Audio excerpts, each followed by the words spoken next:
స్తుతులపైన నివసించువాడా నా అంతరంగికుడా యేసయ్యా నీవు నా పక్షమై ఉన్నావు గనుక జయమే జయమే ఎల్లా వేళలా జయమే నీవు నా పక్షమై ఉన్నావు గనుక జయమే జయమే ఎల్లా వేళలా జయమే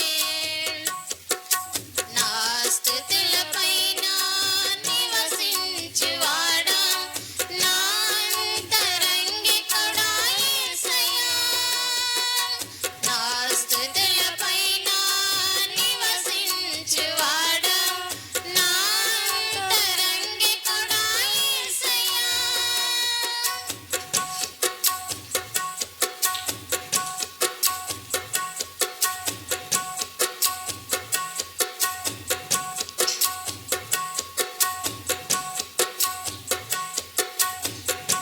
నన్ను నిర్మించిన రీతి తలచగా ఎంతో ఆశ్చర్యమే అది నా ఊహకి వింతైనది నన్ను నిర్మించిన రీతి తలచగా ఎంతో ఆశ్చర్యమే అది నా ఊహకి వింతైనది ఎరుపెక్కిన శత్రువుల చూపు నుండి తప్పించి ఎనలేని ప్రేమను నాపై కురిపించావు ఎరుపెక్కిన శత్రువుల చూపు నుండి తప్పించి ఎనలేని ప్రేమను నాపై కురిపించావు నా స్తుతులపైన నివసించువాడా నా అంతరంగికుడా యేసయ్యా నా స్తుతులపైన నివసించువాడా నా అంతరంగికుడా యేసయ్యా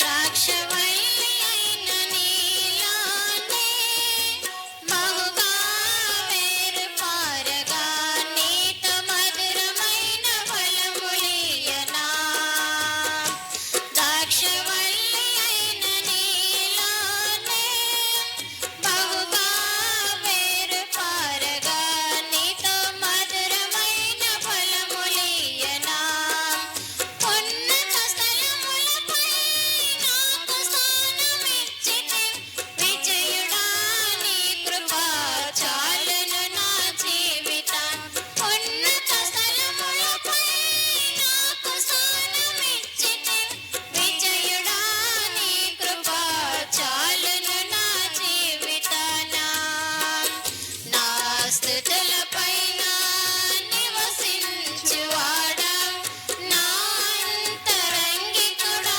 యేసయ్యా నా స్తుతులపై నివసించువాడా నా అంతరంగికుడా యేసయ్యా నీవు నా పక్షమై ఉన్నావు గనుకే జయమే జయమే ఎల్లా వేళలా జయమే నీవు నా పక్షమై ఉన్నావు గనుకే జయమే జయమే ఎల్లా వేళలా జయమే నా స్తుతులపైన నివసించువాడా నా అంతరంగికుడా యేసయ్యా నా స్తుతులపైన నివసించువాడా నా అంతరంగికుడా యేసయ్యా హల్లెలూయా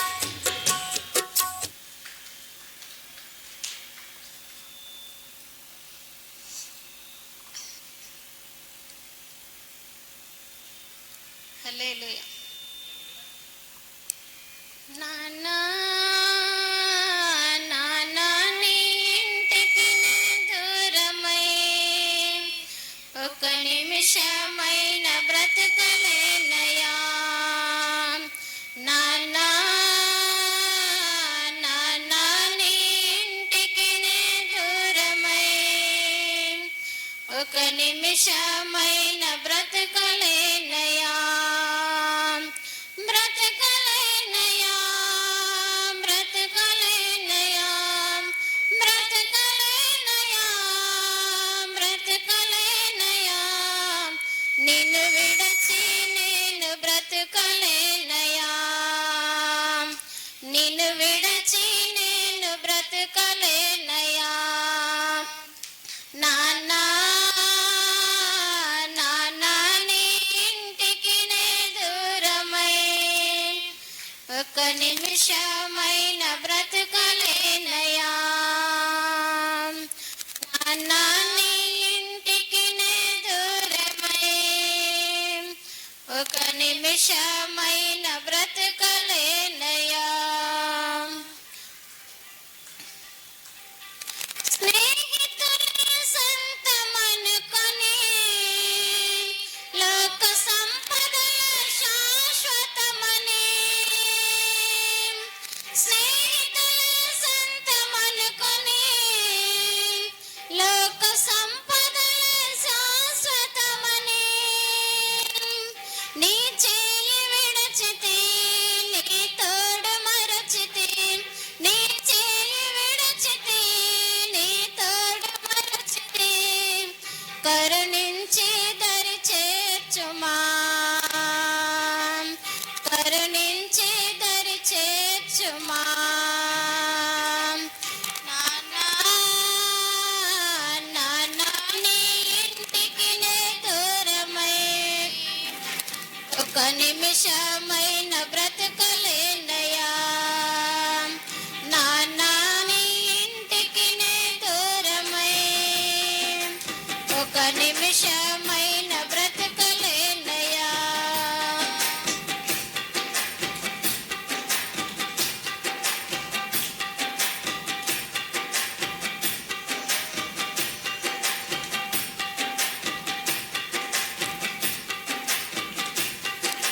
నీ ప్రేమను నేను కాదని నిన్ను దూరం చేసుకొంటిని.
ఒక నిమిషమైన బ్రతకలేనయ్యా, బ్రతకలేనయ్యా, బ్రతకలేనయ్యా, బ్రతకలేనయ్యా, బ్రతకలేనయ్యా, నిన్ను విడచి నేను బ్రతకలేనయ్యా, నిన్ను విడచి నేను బ్రతకలేనయ్యా. నాన్నా నాన్నా నీ ఇంటికి నే దూరమై ఒక నిమిషమైన బ్రతకలేనయ్యా, నాన్నా నీ ఇంటికి నే దూరమై ఒక నిమిషమైన బ్రతకలేనయ్యా. హల్లెలూయా.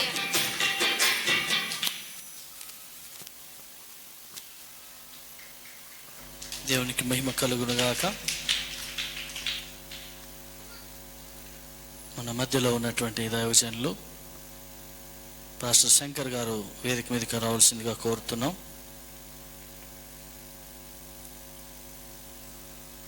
మరి వచ్చిన వారందరూ కూడా ధన్యులు. చప్పట్లు కూడా ప్రభువుని మహిమపరచుదాం. విలువైన సమయం దేవుడు మనకిచ్చి ఉన్నాడు. పెంచవలసిందిగా కోరుతున్నాం. ఎవరైనా సరే ఆత్మదేవుడు ప్రేరేపిస్తున్నా కానీ చాలాసార్లు అవకాశం లేక ఆరాధించలేకపోయి ఉన్నారు. ఈరోజు అవకాశం ఇస్తున్నాం. ఈ శుభ సందర్భాన వచ్చి ఆరాధన చేసి ప్రభువును మహిమపరచాలని ఆశ ఉంటే ముందుకు రావాలని కోరుతున్నాను. మీరు ముందుకు వచ్చినట్లయితే ఆరాధనలో ముందుకు వెళ్దాం. ఆరాధన, ప్రార్థన, ఆరాధన పాట పాడుతూ దేవుని మహిమపరుస్తూ తర్వాత ప్రార్థన మీరు చేస్తారు. ఉండండి ఇక్కడే. రైట్. ఎవరైనా స్తుతి స్తోత్రం, ఎవరైనా సరే అందరూ లేచి నిలబడదాం. పాట పాడిన తర్వాత మరి సోలమన్ రాజు గారు స్తుతి ప్రార్థన చేస్తారు. ముందుగా పాట పాడి దేవుని మహిమపరిచి ఆరాధన చేయాలని దేవుడు మమ్మలను బయలుపరిచినట్లయితే ముందుకు రండి. ప్రభు పిలుస్తున్నాడు, ప్రభు అవకాశం ఇస్తున్నాడు. ఈ విలువైన సమయాన్ని ప్రభు సన్నిధిలో వాడుకుందాం. హల్లెలూయా, హల్లెలూయా, హల్లెలూయా. స్తోత్రం, స్తోత్రం, స్తోత్రం, స్తోత్రం, స్తోత్రం. యేసయ్యా నీకు స్తోత్రాలు. ప్రభు ప్రేమను బట్టి ముందుకు వచ్చి ప్రభును మహిమపరచుదాం.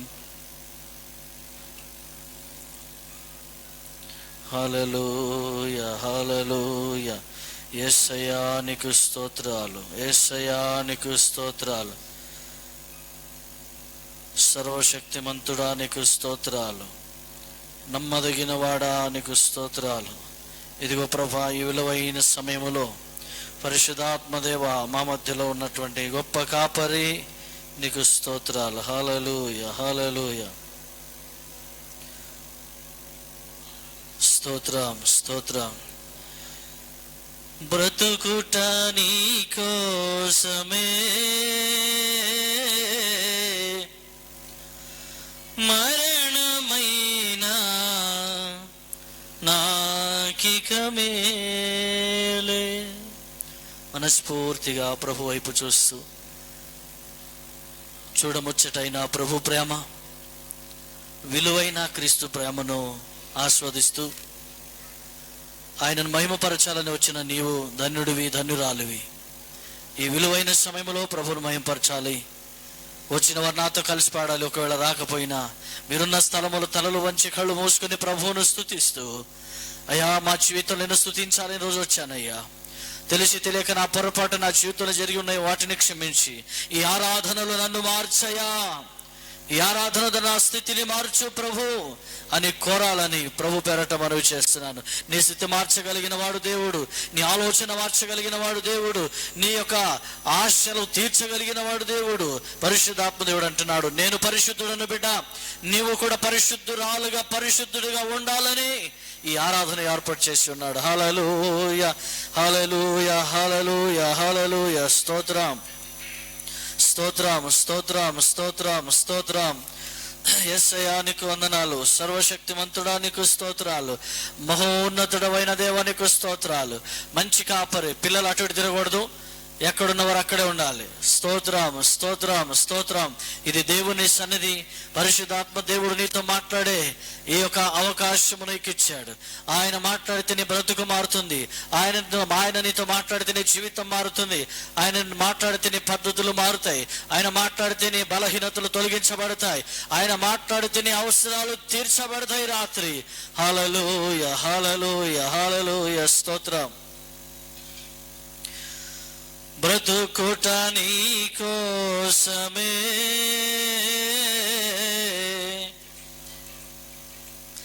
మరణమైన నీకిక మేలే. బ్రతుకుట నా. స్తోత్రం. ప్రతి ఒక్కరు కూడా మనస్ఫూర్తిగా పాడుతూ స్తోత్రం. ఎస్. బ్రతుకుట నీ కోసమే, మరణమైన నాకిక మేలే. బ్రతుకుట నీ కోసమే, మరణమైన నాకిక మేలే. అందరు పాడాలి. బ్రతుకుట. ప్రతి ఒక్కరు. మీరు నోరు తెరస్తలేదు, మీరున్న చోట నోరు తెరిచి నాతో కలిసి పాడదాం. స్తోత్రం. బ్రతికితే ఈ భూమి మీద క్రీస్తు కోసం బ్రతకాలి. ఒకవేళ మరణం అయితే అది మేలే. బ్రతుకుట నీ కోసమే, మరణమైతే నాకిక మేలే. సిలువ వేయబడినానయ్యా, సిలువ వేయబడినానయ్యా, నీవే నాలో జీవించుమయ్యా, నీవే నాలో జీవించుమయ్యా. యేసయ్యా యేసయ్యా యేసయ్యా నా యేసయ్యా. అందరు పాడదాం. యేసయ్యా గ్లోరీ. యేసయ్యా యేసయ్యా నా యేసయ్యా. అందుకే బ్రతుకుట నీ కోసమే, మరణమైతే నాకిక మేలే. బ్రతుకుట నీ కోసమే, మరణమైతే నాకిక మేలే. స్తోత్రం. బ్రతుకుట క్రీస్తు కోసమే, మరణమైతే మేలే. సిలువ వేయబడినప్పుడు క్రీస్తు నీలో ఉండాలి. ఎస్. Thank you Lord. ఏ క్షణమైనా ఏ దినమైనా నీ కొరకేనే జీవించేదా. శ్రమలైనా శోధనలైనా ఇరుకులైనా ఇబ్బందులైనా, ఏ క్షణమైనా ఏ దినమైనా నీ కొరకేనే జీవించేదా. శ్రమలైనా శోధనలైనా ఇరుకులైనా ఇబ్బందులైనా, ఊపిరి ఉన్నంత వరకు నీ సేవలో సాగెదనయ్యా. ఊపిరి ఉన్నంత వరకు నీ సేవలో సాగెదనయ్యా. యేసయ్యా యేసయ్యా యేసయ్యా నా యేసయ్యా. ఆమేన్. యేసయ్యా యేసయ్యా యేసయ్యా నా యేసయ్యా. లోకములోని నిందలు నాపై రాళ్ళైరు రంపాలై కోసినాం, రాజులైనా అధిపతులైనా ఉన్నవి అయినా రాబోవైనా లోకములోని నిందలు నాపై రాళ్ళైరువిన రంపాలై కోసినాం, రాజులైనా అధిపతులైనా ఉన్నవి అయినా రాబోవైనా నీదు ప్రేమ నుండి ఏవి ఎడబాపవయ్యా, నీదు ప్రేమ నుండి నన్ను ఏవి ఎడబాపవయ్యా, ఏవి ఎడబాపవయ్యా.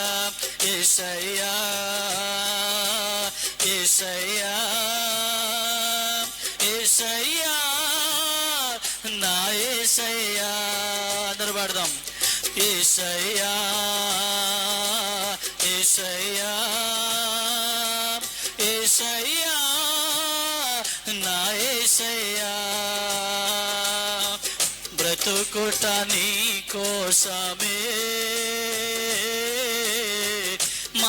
మరణమైతే నాకిక మేలే, బ్రతుకుట నీ కోసమే గోరి మరణమైన నాకిక మేలే, సిలువ వేయబడినానయ్యా నీవే నాలో జీవించుమయ్యా, నీవే నాలో జీవించుమయ్యా. యేసయ్యా యేసయ్యా యేసయ్యా నా యేసయ్యా, యేసయ్యా యేసు యేసయ్యా యేసయ్యా నా యేసయ్యా, బ్రతుకుట నీ కోసమే మరణమైతే నాకిక మేలే, మరణమైతే నాకిక మేలే, మరణమైతే నాకిక మేలే, బ్రతుకుట నీ కోసమే మరణమైతే నాకిక మేలే, ఏ క్షణమైనా ఏ దినమైనా నీ కొరకేనే జీవించేదా,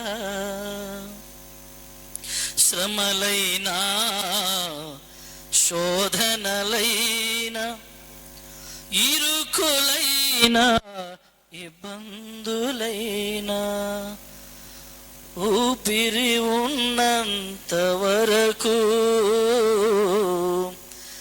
నీ సేవలోనే సాగెదనయ్యా.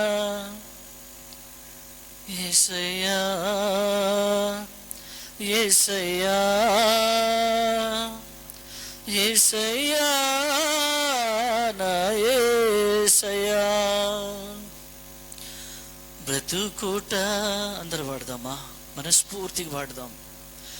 బ్రతుకుట నీ కోసమే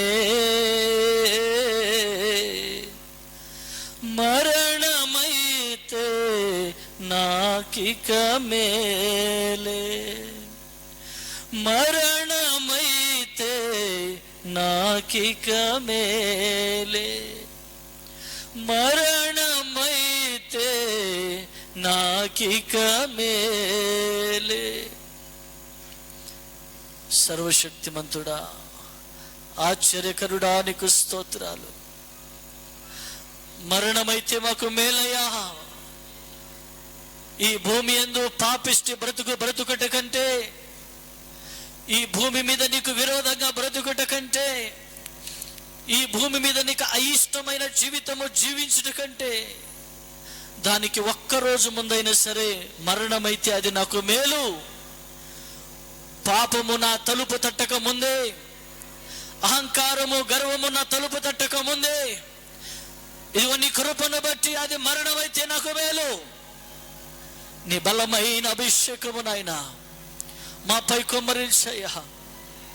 మేము ఎందుకు బ్రతుకుతున్నామో, ఎంతకాలము బ్రతుకుతామో మాకు తెలియదు, కానీ నీ వాక్యం అయితే చెబుతుంది, నీవు నా కొరకే బ్రతకాలి బిడ్డ, నీవు నా కొరకు బ్రతకాలమ్మా, నీవు నా కొరకు బ్రతకాలి సహోదరుడా అని యేసయ్య బలవంతం చేస్తా ఉన్నాడు. ఈరోజు యేసయ్య ప్రేమను కాదని, యేసయ్య మాటను కాదని, యేసయ్య చిత్తాన్ని కాదని, నీకిష్టమైన మార్గాన్ని ఎంచుకున్నట్లయితే నీ జీవితము నిష్ఫలం, నీ జీవితము నిష్ఫలం, నీ జీవితమునకు ప్రతిఫలము లేదు. అందుకే పరిశుద్ధుడైన దేవుడు చెబుతున్న మాట ఏంటో తెలుసా?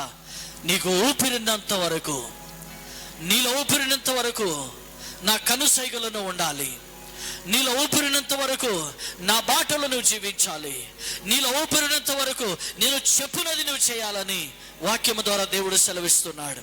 ఇదిగో ఈ రాత్రి నువ్వు తీర్మానం తీసుకోగలవా?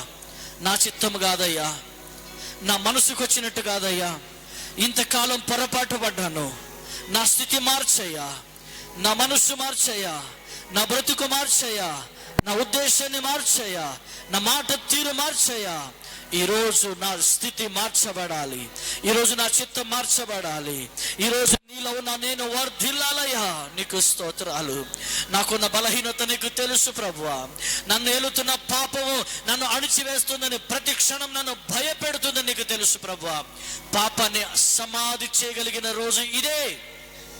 ఇక్కడే పాపాన్ని సమాధి చేసి సజీవము కలిగిన దేవుని కలిగి నేను జీవించిన నీ కోసం జీవించాలయ్యా, రోషము కలిగి జీవించాలయ్యా, ప్రార్థన శక్తి కలిగి జీవించాలయ్యా. అట్టి ఆత్మతో ప్రభు మిమ్మల్ని నింపుదురుగాక, అట్టి ఆత్మతో ప్రభు మిమ్మల్ని నింపునుగాక. సహోదరుడు సాల్మన్ రాజు గారు ప్రార్థన చేస్తారు. పరిశుద్ధుడమైన దేవా, యోహాను సువార్త 9లో నన్ను వెన్నుకున్నావు దేవా.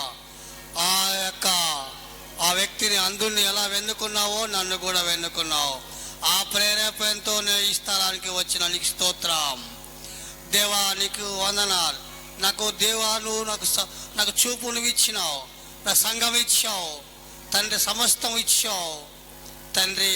నాకు ఒక మనవరాలను కూడా ఇవ్వబోతున్నావు, నీకు స్తోత్రం దేవా. దీవించినావు, నీకు స్తుతులు తండ్రి. నువ్వు నన్ను కాపాడుతూ వస్తున్నావు, స్తుతులు. పెంట కుప్పలో నన్ను తండ్రి ప్రభా, నన్ను ఎందుకు పనికిరాని నన్ను, ఈ గుడ్డివాడిని నన్ను వేలుకుంటూ ఉన్నావు, నీకు స్తుతులు తెలియజేస్తున్నాం తండ్రి. ఇక్కడ ఉన్న వాళ్ళకు ఎవరికి ధైర్యం లేకపోవచ్చు, కానీ నేను ధైర్యంగా ముందుకు వచ్చినందుకు నీకు స్తుతులు తెలియజేస్తున్నాను. నా ప్రభువా, నా రక్షకానికి స్తుతులు, నీ కృప కొరకు వందనాలు తెలియజేస్తున్నా. మీరు అందరికీ ప్రేరేపించమని బతిమిలాడుతున్నా. ఆరాధన ఎలా చేయాలో నేర్పించు తండ్రి. నీకు స్తుతులు దేవా తండ్రి. అదే ప్రభువా, స్టేషన్కి అయితే ముందుకుతారు, కానీ యేసయ్యా నీ వైపు తిరగరు యేసయ్యా. నీ దగ్గరికి రారు, నీ ఆలయంకు రారు. మీరు దీవించి ఆశీర్వదించమని ప్రభు అయిన క్రీస్తు పేట అడుగుతున్నాం తండ్రి. ఆమెన్. Thank you. దయచేసి అందరూ కూర్చుందాం.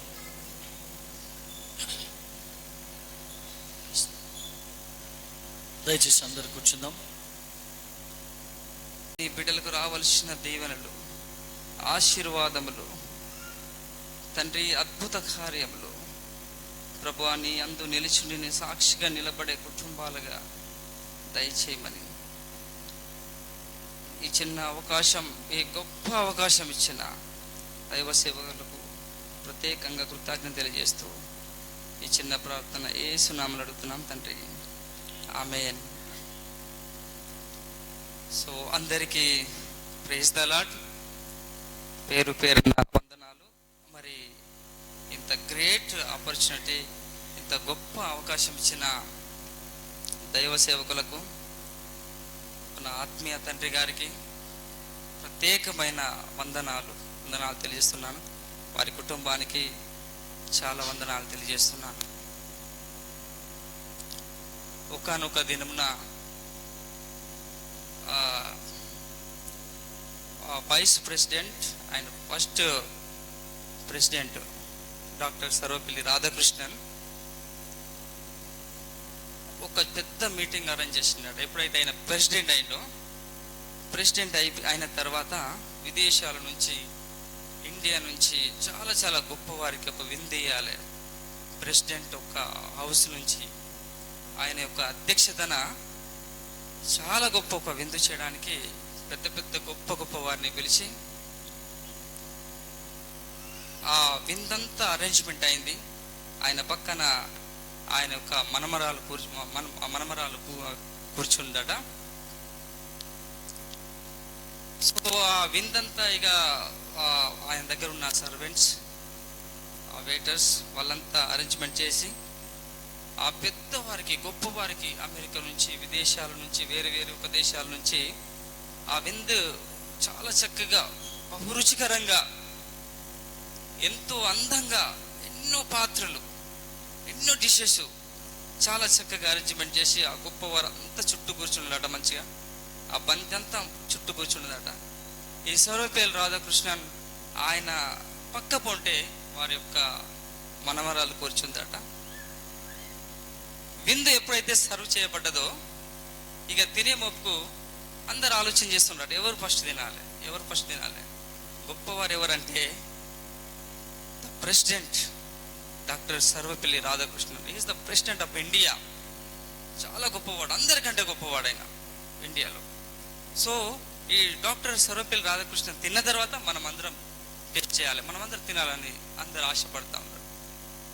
అప్పుడు సర్వపల్లి రాధాకృష్ణన్ ఎందుకో ఏడుస్తూ ఉన్నాడట, కన్నీళ్ళు తిరుగుతూ ఉన్నాయట, ఆయన కంట్లో పొంటి కన్నీళ్ళు వస్తూ ఉన్నాయట. ఆ పక్క పొంటి ఎవరైతే కూర్చున్నారో వారి యొక్క మనమరాలు, దాదా వాట్ హ్యాపెండ్ అని, ఏమైంది తాత, ఎందుకు ఏడుస్తున్నావు, ఏదైనా ప్రాబ్లమా, ఒంట్లో బాగలేదా, లేక కంట్లో ఏమన్నా పడ్డదంటే, మెడలు ఏమి లేదు అన్నాడు. మరి ఎందుకు, why are you crying, is there any problem in your body, in your health? No, nothing. Then what happen, why you are crying? ఆయన ఒక మాట చెప్పిండట, లేదమ్మా ఎందుకు ఏడుస్తున్నానంటే, ఒకప్పుడు నేను మీ తాత ఉండంగా ఒకప్పుడు నేను ఆ రోజు తినడానికి ఏం లేకుండే, భుజించడానికి ఏం లేకుండే, ఏదో కొన్ని పప్పు నీళ్ళు, కొంచెం ఆహారం, అరిటాకు కొనుక్కోవడానికి కూడా డబ్బులు లేకుండే, అరటి ఆకు కొనుక్కోవడానికి కూడా దేర్ ఇస్ నో మనీ. అప్పుడు మీ తాత ఏం చేసిందంటే, ఈ పరిషి ఉంటుంది కదండి, ఆ పరిషిని చీపురుతోటి లేక వృత్తి, స్టీల్ పీస్తోటి వృత్తి కొంచెం శుభ్రం చేసి ఆ అన్నం అందులో వేసినప్పుడు, ఆ కొంత సాంబార్ పప్పు నీళ్ళు పోసినప్పుడు ఆ రోజు కడుపు నిండా నేను తిన్నానమ్మా. అది జ్ఞాపకం వచ్చింది.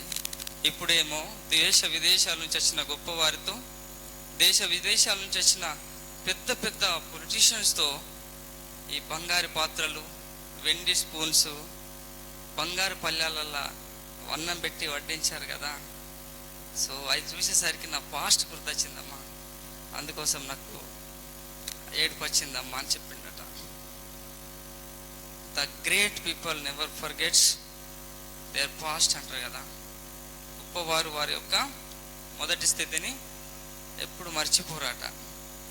సో నేను ఎందుకు ఏది చెప్పాల్సిన జ్ఞాపకం వచ్చిందంటే, అన్న పాస్టర్ గారు అని సంబోధిస్తూ, నన్ను ప్రేమిస్తూ, నా కోసం ప్రార్థిస్తూ, ఈరోజు నేను వాక్యం చెప్పడానికి ఇంతమంది ముంగట నేను దేవుని యొక్క మాటలు షేర్ చేయడానికి ఈరోజు నిలబడ్డానంటే నిజంగా దాని వెనకాల సహోదరుడు, my spiritual father, my comforter అన్నగారు ఉన్నారని నేను నిస్సందేశంగా మై హార్ట్ఫుల్గా నేను చెప్పబోతున్నాను. ఈరోజు ఇక్కడ నిలబడ్డానంటే ఒక చిన్న సన్నివేశాన్ని జ్ఞాపకం చేసుకొని నేను ముందుకు వెళ్తా.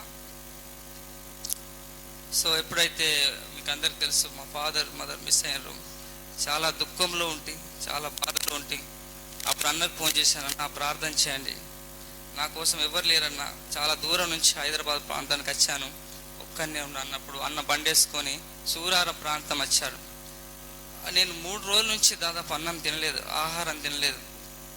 అన్న అక్కడికి వచ్చి ఒకరోజు ఏదో టచ్ అయినాం అంతే, స్పైసీ అబ్బులను ఒకరోజు టచ్ అయ్యాం. నా కోసం అక్కడికి వచ్చి 3 రోజులు నేను అన్నం తినలే, ఆహారం తినలేక ఎంతో దిగులుతో బాధతో టెన్షన్తో డిప్రెషన్లో ఉంటున్నా. అన్న నా కోసం బండి వేసుకొని అక్కడికి వచ్చి ఆ రోజు అన్న డబ్బులతోటే నాకు టిఫిన్ చేపించి నా వెనుక నా మీద చేసి ప్రార్థించి నన్ను ఆదరించిన ఒక దృశ్యం I never forgets my life. Bible వాక్యం సెలవిస్తుంది, ఒక తల్లి తన ఆదరించు రీతిగా నేను అతన్ని ఆదరించు. సేవకులు ఆదరించేవారు దేవుని ప్రేమను వారి యొక్క బిడ్డల కంటే ఎక్కువగా సంఘమును వారు ఆదరించేవారు, ప్రేమించేవారు, మన కోసం ప్రార్థన చేసేవారు, మన బాగోగుల కోసం నిత్యం పరితపించేవారు. ఎందుకంటే వారు దేవుని చేత ఎన్నుకోబడ్డవారు, వారు దేవుని చేత నడిపించబడ్డవారు. మోషే ఏ రీతిగా తన ప్రజల కోసం ప్రయాసపడ్డాడు, యెహోషువ ఏ రీతిగా తన ప్రజల కోసం ప్రయాసపడ్డారో, సేవకుడు నిజంగా సాల్మోన్ జోబ్స్ అన్నగారు, ఆయన పేరు పెట్టడానికి నాకు కొంచెం ఇబ్బందిగా అనిపించింది. He's our spiritual father. ఆయన మన తండ్రితో సమానులు. ఆయన సంఘం కొరకు మన కోసం ఎంత పరితపిస్తా ఉన్నాడో అది నిజంగా ఒక మాటలా చెప్పాలంటే సరిపోతలేదు. నిజంగా ఆయనను బట్టి నేను దేవునికి ఎంతగానో మహిమ ఘనత ప్రభావం చెల్లిస్తాను. ఒకసారి తప్పట్లు కొట్టుకుందాం మనం. హల్లెలూయా, హల్లెలూయా. సో ఈ సమయంలో నేను ఒక చిన్న మాటలు చెప్పి నా సందేశాన్ని ముగిస్తున్నాను. ఆదికాండం ఒకసారి తీయండి, 12వ అధ్యాయం. ఆదికాండం 12వ అధ్యాయం, Genesis chapter 12 verse 1 onwards we will read.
చాలమ్మా.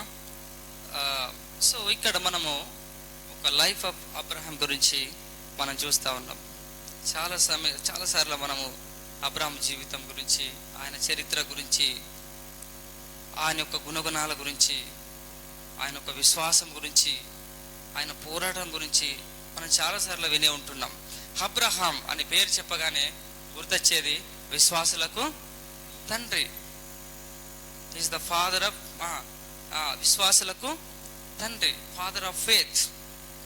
తర్వాత అబ్రహాం పేరు ఇంకా చెప్తే గుర్తొచ్చేది ఇంకా ఫాదర్ ఆఫ్ నేషన్, అనేక జనములకు తండ్రి. ఇంకా అబ్రహాం పేరు చెప్తే ఇంకా గుర్తొచ్చేది is the friend of God. యెషయా గ్రంథం 41:18 is the friend of God. Abraham చాలా గ్రేట్ పర్సనాలిటీ.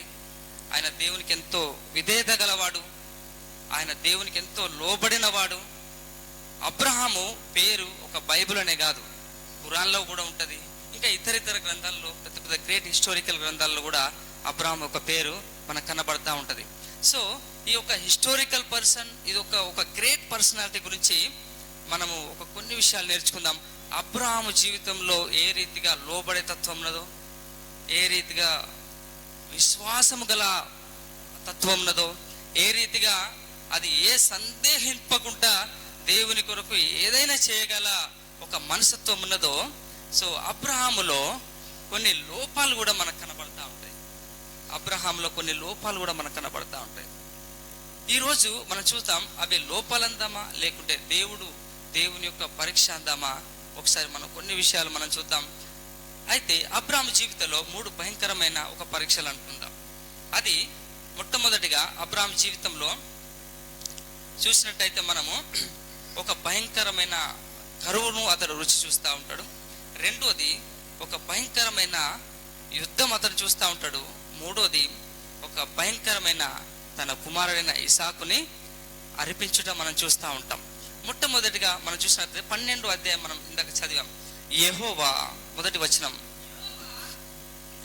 యెహోవా నీవు లేచి నీ దేశం నుండి, నీ బంధువుల యొద్ద నుండి, నీ తండ్రి ఇంటి నుండి బయలుదేరి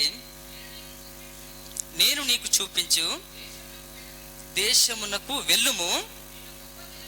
ఇది ఒకసారి చాలా గమనించాలి. నిన్ను గొప్ప జనముగా చేసి నిన్ను ఆశీర్వదించి నీ నామమును గొప్ప చేసేదను. హల్లెలూయా. సో అబ్రహాము ఒక కాల్దీయుల ఒక దేశం, అది ఇప్పుడు చెప్పాలంటే ఇరాక్ ఒక ప్రాంతాన అది ఉండున్నది. ఇరాక్ దేశం ఉంటుంది కదా, అది ఒక మెసొపొతేమియా, కాల్దీయులు, ఇవన్నీ ఒకే దేశానికి చెందినవి. సో అబ్రహాము తన తండ్రితో పాటు కూడా తన యొక్క బంధు జనాంగంతో పాటు తనకున్న ఆస్తిపాస్తులతో బహు సమృద్ధి గల బహు ధనవంతుడు అబ్రహాము ఆ ఒక దేశాన ఉండి ఉంటున్నాడు. అయితే దేవుడు అబ్రహామును పిలుస్తున్నాడు. అబ్రహాము నీవు లేచి నీ దేశము నుండి, నీ బంధువులై ఉండి, నీ తండ్రి ఇంటి నుండి నువ్వు వెళ్ళుము. నేను నీకు ఒక ప్రదేశాన్ని చూపెడతా ఉన్నాను, నేను నీకు ఒక దేశాన్ని చూపెడతా ఉన్నాడు.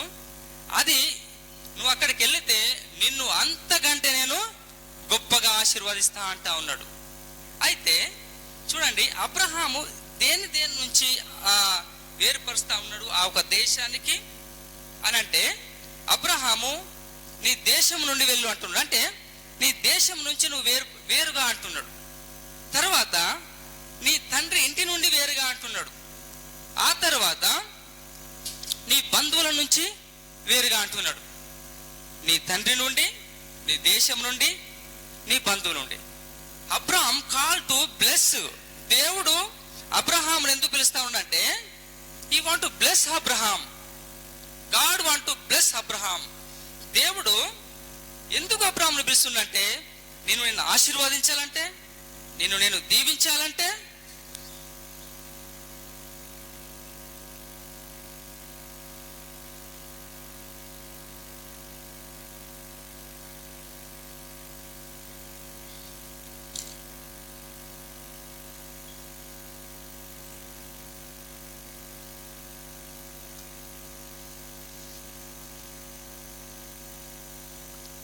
సో నిన్ను ఆశీర్వదించాలంటే, నిన్ను దీవించాలంటే, నేను ఒక గ్రేట్ నేషన్గా చేయాలంటే, మొట్టమొదటిగా నువ్వు నీ దేశము నుండి, నీ బంధువుల నుండి, నీ ఇంటి నుండి నువ్వు బయలుదేరి నేను చూపించబోయే దేశంకు నువ్వు రావాలంట. సో ఏ రకంగా దేవుడు అబ్రహామును దీవించడానికి తనతో మాట్లాడుతూ ఉన్నాడంటే, కింది వచనాల్లో మనకు కనబడతా ఉంటుంది. నిన్ను గొప్ప జనం, ఒకసారి చదవండి అది, గొప్ప జనముగా చేసి ఆశీర్వదించి నీ నామమును గొప్ప చేతును. చూడండి, అబ్రహాం పిలిచినప్పుడు అబ్రహాముని 3 విషయాలల్లో దేవుడు ఒక కండిషన్ పెడతా ఉంటాడు. అదేంటిదంటే, నీ బంధువుల నుంచి 1, నీ తండ్రి నుండి 2, ఆ తర్వాత నీ దేశం నుండి. ఈ 3 విషయాలు నువ్వు చేస్తే తర్వాత నిన్ను 3 విషయాలుగా నేను దీవిస్తా అంటా ఉన్నాడు. 3 విషయాలు ఏంటిది? నిన్ను గొప్ప జనముగా చేసి ఆశీర్వదించి నిన్ను గొప్ప చేసేదను. దేవుడు ఒకసారి ఒక మనిషిని ఆశీర్వదించాలంటే, దేవుడు ఒకసారి ఒక మనిషిని దీవించాలంటే, గొప్ప చేయాలంటే దేవుని దగ్గర కొన్ని కండిషన్స్ కూడా ఉంటాయి. దేవుడు మనల్ని ప్రేమిస్తుండంటే there is no condition. God loves everyone, God forgives everyone because of he created you and me. ఆయన స్వరూపంలో మనల్ని సృష్టించండు కాబట్టి ఆయన ప్రేమించడానికి ఎంత మాత్రం సందేహం లేదు. ఒకవేళ మన పిల్లలే ఉన్నారనుకో, మన పిల్లల్ని ప్రేమించడానికి మనకేమన్నా కండిషన్స్ ఉంటాయా? There is no conditions, there is no conditions. కానీ ఒక చెడిపోయిన కుమారుడు దగ్గర 1,00,000 రూపాయలు పెట్టి 10 లక్షల రూపాయలు పెట్టి నీ దగ్గర ఇది ఉంచుకో అని అంటామా? ఒకవేళ విశ్వాసం లేని కుమారుని దగ్గర పెట్టి ఇగో నీ 1 కోటి రూపాయలు నీ దగ్గర పెడతా ఇవి ఉంచుకో అని అంటాడా? లేదు. సో అతడు ఎలాంటి వాడో, అతని గుణగణాలు ఎలాంటి వాడో, ఈ డబ్బులు అతని దగ్గర పెడితే ఉంటాయా ఉండయా, లేకుంటే ఈ సొమ్ము అతని దగ్గర పెడితే దాచి పెడతదా పెట్టదా అని ఇవన్నీ ఆలోచనలు ఉంటాయి కదా.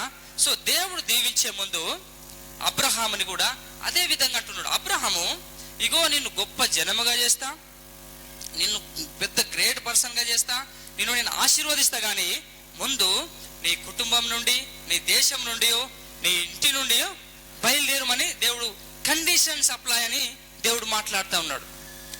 ఇక్కడ మనం గమనించాలి, it is not meaning that we should మన పేరెంట్స్ మనం వదిలిపెట్టాలి, లేకుంటే మన బంధువులను వదిలిపెట్టాలి, లేకుంటే మన ఉన్న భూమిని వదిలిపెట్టాలి. అది రీజన్ కాదు దేవుడు పిలవడానికి. కానీ దేవుడు ఒక అవిశ్వాసం నుంచి దేవుడు నిన్ను ఒక్కని సపరేట్ చేస్తే కానీ దేవుడు నిన్ను దీవించగలడు. వేరే ఒక కుటుంబం ఉన్నది అనుకో, ఆ కుటుంబం నుంచి నువ్వు ఒక్కదానివే నమ్ముకొని ఉన్నావు, నువ్వు ఒకటే పర్సన్ నమ్ముకొని ఉన్నావు. కానీ దేవుడు నిన్ను దీవించాలనుకుంటున్నాడు, దేవుడు నిన్ను ఆశీర్వదించాలనుకుంటున్నాడు. నిన్ను ఆశీర్వాదిస్తే అది అక్కడక్కడ ఫలించదు అది. సో వారు నీకు ఇచ్చినట్టు అవుతా ఉంటుంది. సో అందుకొరకు దేవుడు ఏమంటుండంటే నువ్వు సపరేట్ కావాలి అంటున్నాడు, నువ్వు సపరేట్ కావాలి అంటా ఉన్నాడు. సో అందుకొరకు దేవుడు అబ్రాహాము నువ్వు సపరేట్ కావాలని పిలుస్తా ఉన్నాడు. అయితే అబ్రాహాముకున్న గ్రేట్ ఫెయిత్ ఏంటంటే దేవుడు ఏదైతే చెప్పిండో అబ్రాహాము ఆ రీతిగా బయలుదేరిండు అని మనకి ఇక్కడ కనబడతా ఉంటుంది. కానీ ముంగట చూసినట్టయితే అక్కడ ఏం జరుగుతుందంటే అబ్రాహాము బయలుదేరిండు, కానీ అబ్రాహాము ఒక్కడు బయలుదేరలే. అబ్రాహాము ఒక్కడు బయలుదేరలే. తన కుటుంబం అంతని తీసుకొని, తన యొక్క అన్న కుమారుణ్ణి లోతును కూడా తీసుకొని, తన తండ్రికి సంబంధించిన వారిని తీసుకొని, చాలా గొప్ప జనంగా వారు కొంత వాళ్ళ ఫ్యామిలీ వరకు తీసుకొని ఆయన బయలుదేరి హారానులో కాపురం ఉంటారు. వాళ్ళు అక్కడ 15 సంవత్సరాలు ఉంటారు. 15 years అబ్రహాం అక్కడ స్టే చేస్తాడు. కానీ దేవుని యొక్క ఉద్దేశం ఏంటిదంటే అబ్రహాముని సపరేట్ చేయాలని, అబ్రహామును దీవించాలంటే వ్యక్తిగతంగా అబ్రహాము నాతో గడపాలి, వ్యక్తిగతంగా అబ్రహాము నాకు సమయం ఇవ్వాలి, వ్యక్తిగతంగా అబ్రహాంతో నేను మాట్లాడాలంటే సో ఈ కుటుంబంగా కాదు. సో అక్కడ లీడర్షిప్ ఎవరు చేస్తున్నారంటే అబ్రహాం యొక్క తండ్రి లీడర్షిప్ చేస్తా ఉన్నారు. అయితే ఇరాక్ ఊరు నుంచి అతను బయలుదేరినప్పుడు ఊరుకు దేవుడు పిలిచే ఈ కానానుకు ఎంత అంటే ఒక 500 కిలోమీటర్స్ ఉంటుందట. కానీ అబ్రహాము 1500 కిలోమీటర్ ప్రయాణం చేసి ఇంకా దూరం వెళ్ళిపోయిందట. సో దేవునికి ఇంకా దూరం వెళ్ళిపోయిందట. అయితే ఎప్పుడైతే ఆయన అట్లా వెళ్ళిపోయాడు, ఇది 12వ అధ్యాయంలో 2వ కాలం మనం చూస్తామన్నమాట. సో మొత్తం మీద అబ్రహాము దేవుడు పిలిచినప్పుడు తిరిగి దేవుని యొక్క మాటను బట్టి అతడు అక్కడ నుంచి బయలుదేరి వచ్చేస్తాడు. ఇప్పుడు 7వ వచనం ఒకసారి చదవండి.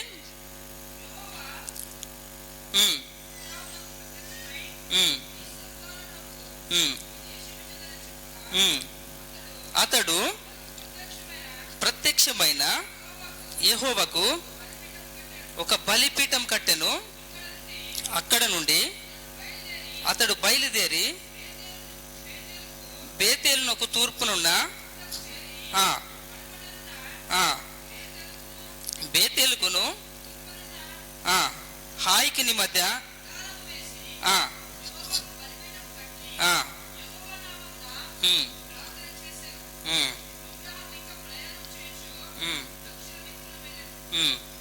ఒకసారి 10వ వచనం చదవండి.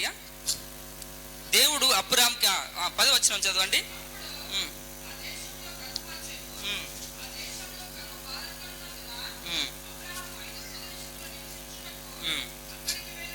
చాలండి. సో నేను ఇక్కడ ఒక చిన్న ఒక 2 నిమిషాలు ఇక్కడ నేను చేస్తా. ఇదే నేను అసలు చెప్పబోవడానికి అనుకుంటున్నా నేను. అయితే అబ్రహాము దేవుడు చెప్పినట్టు కానాన్ దేశం వచ్చాడు. అయితే అక్కడ బేతేలుకును హాయికును మధ్య ఒక గుడారం వేసుకొని అబ్రహాం అక్కడ నివసించాడు. తర్వాత అక్కడ నుంచి మళ్ళీ ఏం చేశాడంటే అక్కడ నుండి 9వ వచనం చూసినట్లయితే అబ్రాము ఇంకా ప్రయాణం చేయొచ్చు దక్షిణ దిక్కుకు పోయి. 10వ వచనం అక్కడ ఇంపార్టెంట్ ఒక మాట ఉంటది. అప్పుడు ఆ దేశంలో కరువు వచ్చెను, ఆ దేశంలో కరువు భారముగా ఉన్నందున అబ్రాము ఐగుప్తు దేశమునకు నివసించడానికి వెళ్ళాను. చూడండి, అబ్రాము యొక్క దినములో కరువు వచ్చెను అని మనం ఇక్కడ చూస్తా ఉన్నాం. అబ్రహాము దినంలో కరువు వచ్చెను, అబ్రాము ఐగుప్తు దేశానికి వెళ్ళిపోయాను. అబ్రహామును దేవుడు ఎక్కడుండమని చెప్పాడు? కానాను దేశం నుండి అని చెప్పాడు. కానీ అబ్రహాం ఎక్కడికి పోయాడు? ఐగుప్తు లోకానికి సాదృశ్యం ఉన్నది, ఐగుప్తు పాపానికి సాదృశ్యం ఉన్నది, ఐగుప్తు విగ్రహారాధనకి సాదృశ్యం ఉన్నది. అందుకొరకు అబ్రహాముని దేవుడు అక్కడికి పంపడానికి ఇష్టపడలేదు. అబ్రహాం పోవడానికి దేవుని యొక్క ఉద్దేశం కాదు. కానీ అక్కడ కరువు భారంగా ఉన్నందున అబ్రహాము కానాను దేశం వదిలిపెట్టి ఆయన అక్కడికి పోవడం వల్ల మనం అన్ని వచనాలు చదవలేం, కానీ అక్కడ చాలా ఒక చేదు పరిస్థితులు అబ్రహాం ఎదుర్కొన్నాడు. అబ్రహాం ఒక భార్య ఫరో ఇంటికి చేర్చబడ్డది. అక్కడ ఫరో ఇంటికి చేర్చబడ్డది. అబ్రహాం కూడా భయపడ్డాడు. పోగానే ఏమని భయపడ్డంటే, ఇదిగో నువ్వు చక్కని దానివి, మనం ఐగుప్తు దేశానికి వెళుతున్నామే, నేను సావకుంటున్నట్లు నేను బ్రతకాలంటే నువ్వు నా చెల్లెలు అని చెప్పు అని అంటాడు. ఎందుకంటే వాళ్ళు నిన్ను ఒకవేళ ఉంచుకొని నన్ను చంపేస్తారేమో. ఎందుకు అబ్రాహాంకి డౌట్ వచ్చింది? ఎందుకు ఇంత బాధ వచ్చింది అబ్రాహాంకు? అబ్రాహామును పిలిచిన దేవుడు పోషించలేడా? పిలిచిన దేవుడు కాపాలేడా? పిలిచిన దేవుడు రక్షించలేడా? అంటే ఎస్, ఆయన రక్షించగలడు, ఆయన సామర్థ్యుడు, ఆయన ఇవ్వగలడు. కానీ అబ్రహాము బలిపీఠం కట్టిన చోట, బలిపీఠం అంటే మందిరానికి ఒక సాదృశ్యం, బలిపీఠం కట్టిన చోట, మందిరం ఉన్న చోట ఆయన ఉండకుండా లోకములోనికి కలిసిపోవడానికి ఆయన వెళ్ళింది. ప్రియ సహోదరి సహోదరులారా, అబ్రహాము తర్వాత చాలా చాలా బాధపడ్డాడు. చాలా చేదు పరిస్థితులు. తన భార్య ఫరో ఇంటికి చేర్చబడ్డప్పుడు అబ్రహాము చాలా బాధపడ్డాడు. తర్వాత ఫరో అడిగినప్పుడు, అవును మీరు నన్ను చంపుతారేమో అని అలా చెప్పాను. ప్రియబిడ్డలారా, దేవుని యొక్క సంఘాన్ని మనం వదిలిపెట్టి మనం బయటికి వెళ్తే ఒకటి జ్ఞాపకం ఉంచుకోండి, మనకు చాలా చేదు పరిస్థితులు అనుభవాలు మనం ఎదుర్కోవాల్సి వస్తుంది. చేదైన పరిస్థితులు మనం ఎదుర్కోవాల్సి వస్తుంది. అబ్రహాం అంతటి వాడికే ఈ పరిస్థితి మనం తప్పలే.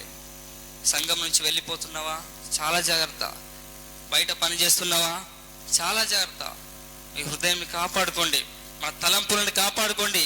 ఎందుకంటే సాతాను గర్జించే సింహం వలె బయలుదేరి ఉన్నది, సంఘాన్ని అటాక్ చేయడానికి బయలుదేరి ఉన్నది.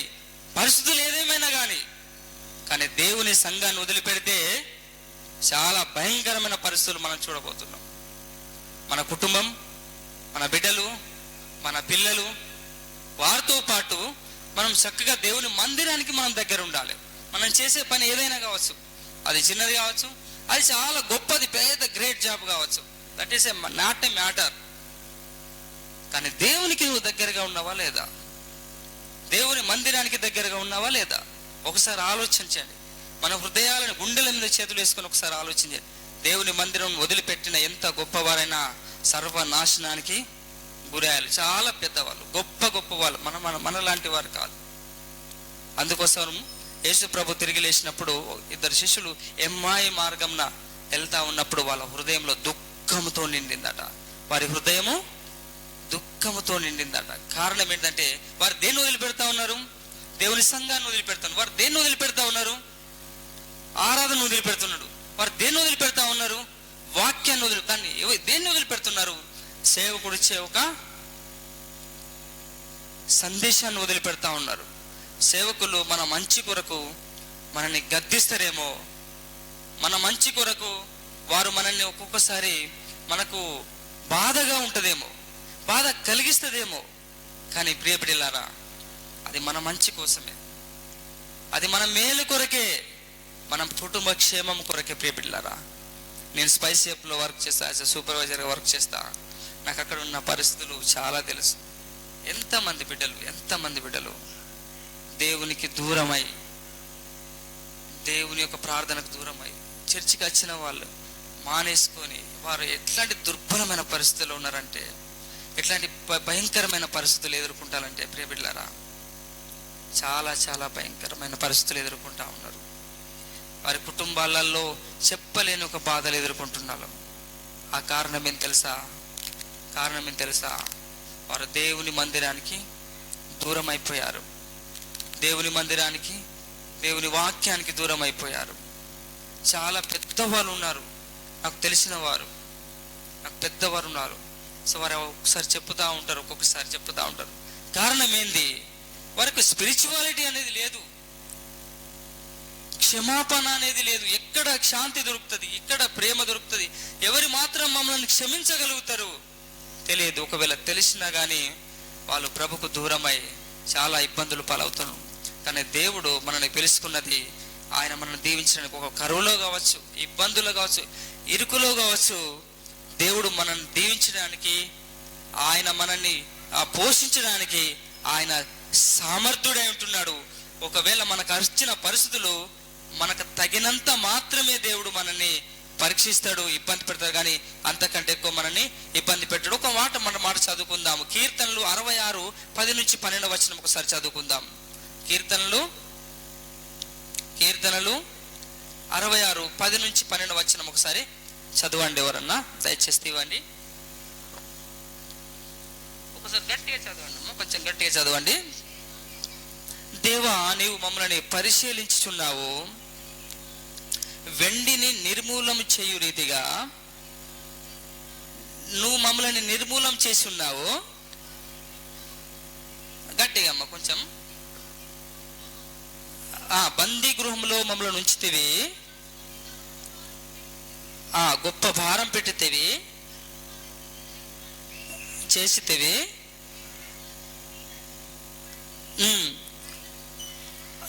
అయినను నువ్వు మమ్మల్ని సమృద్ధి గల చోటకు.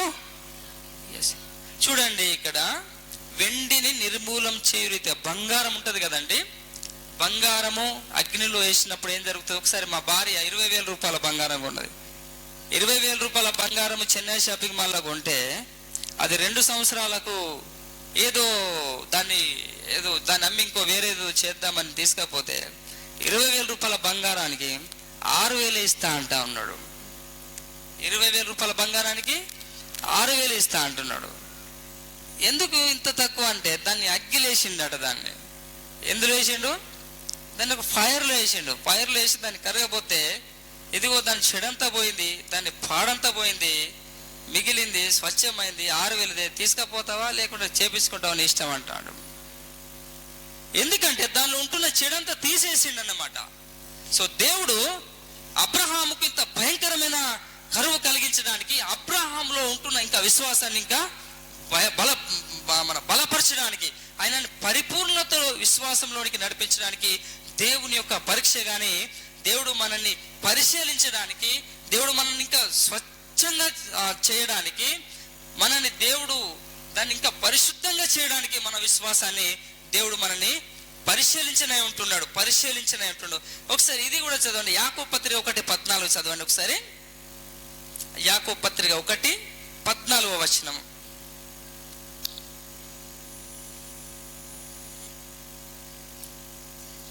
సహోదరులారా చదవండి. ఎవరన్నా మీ సహోదరులారా,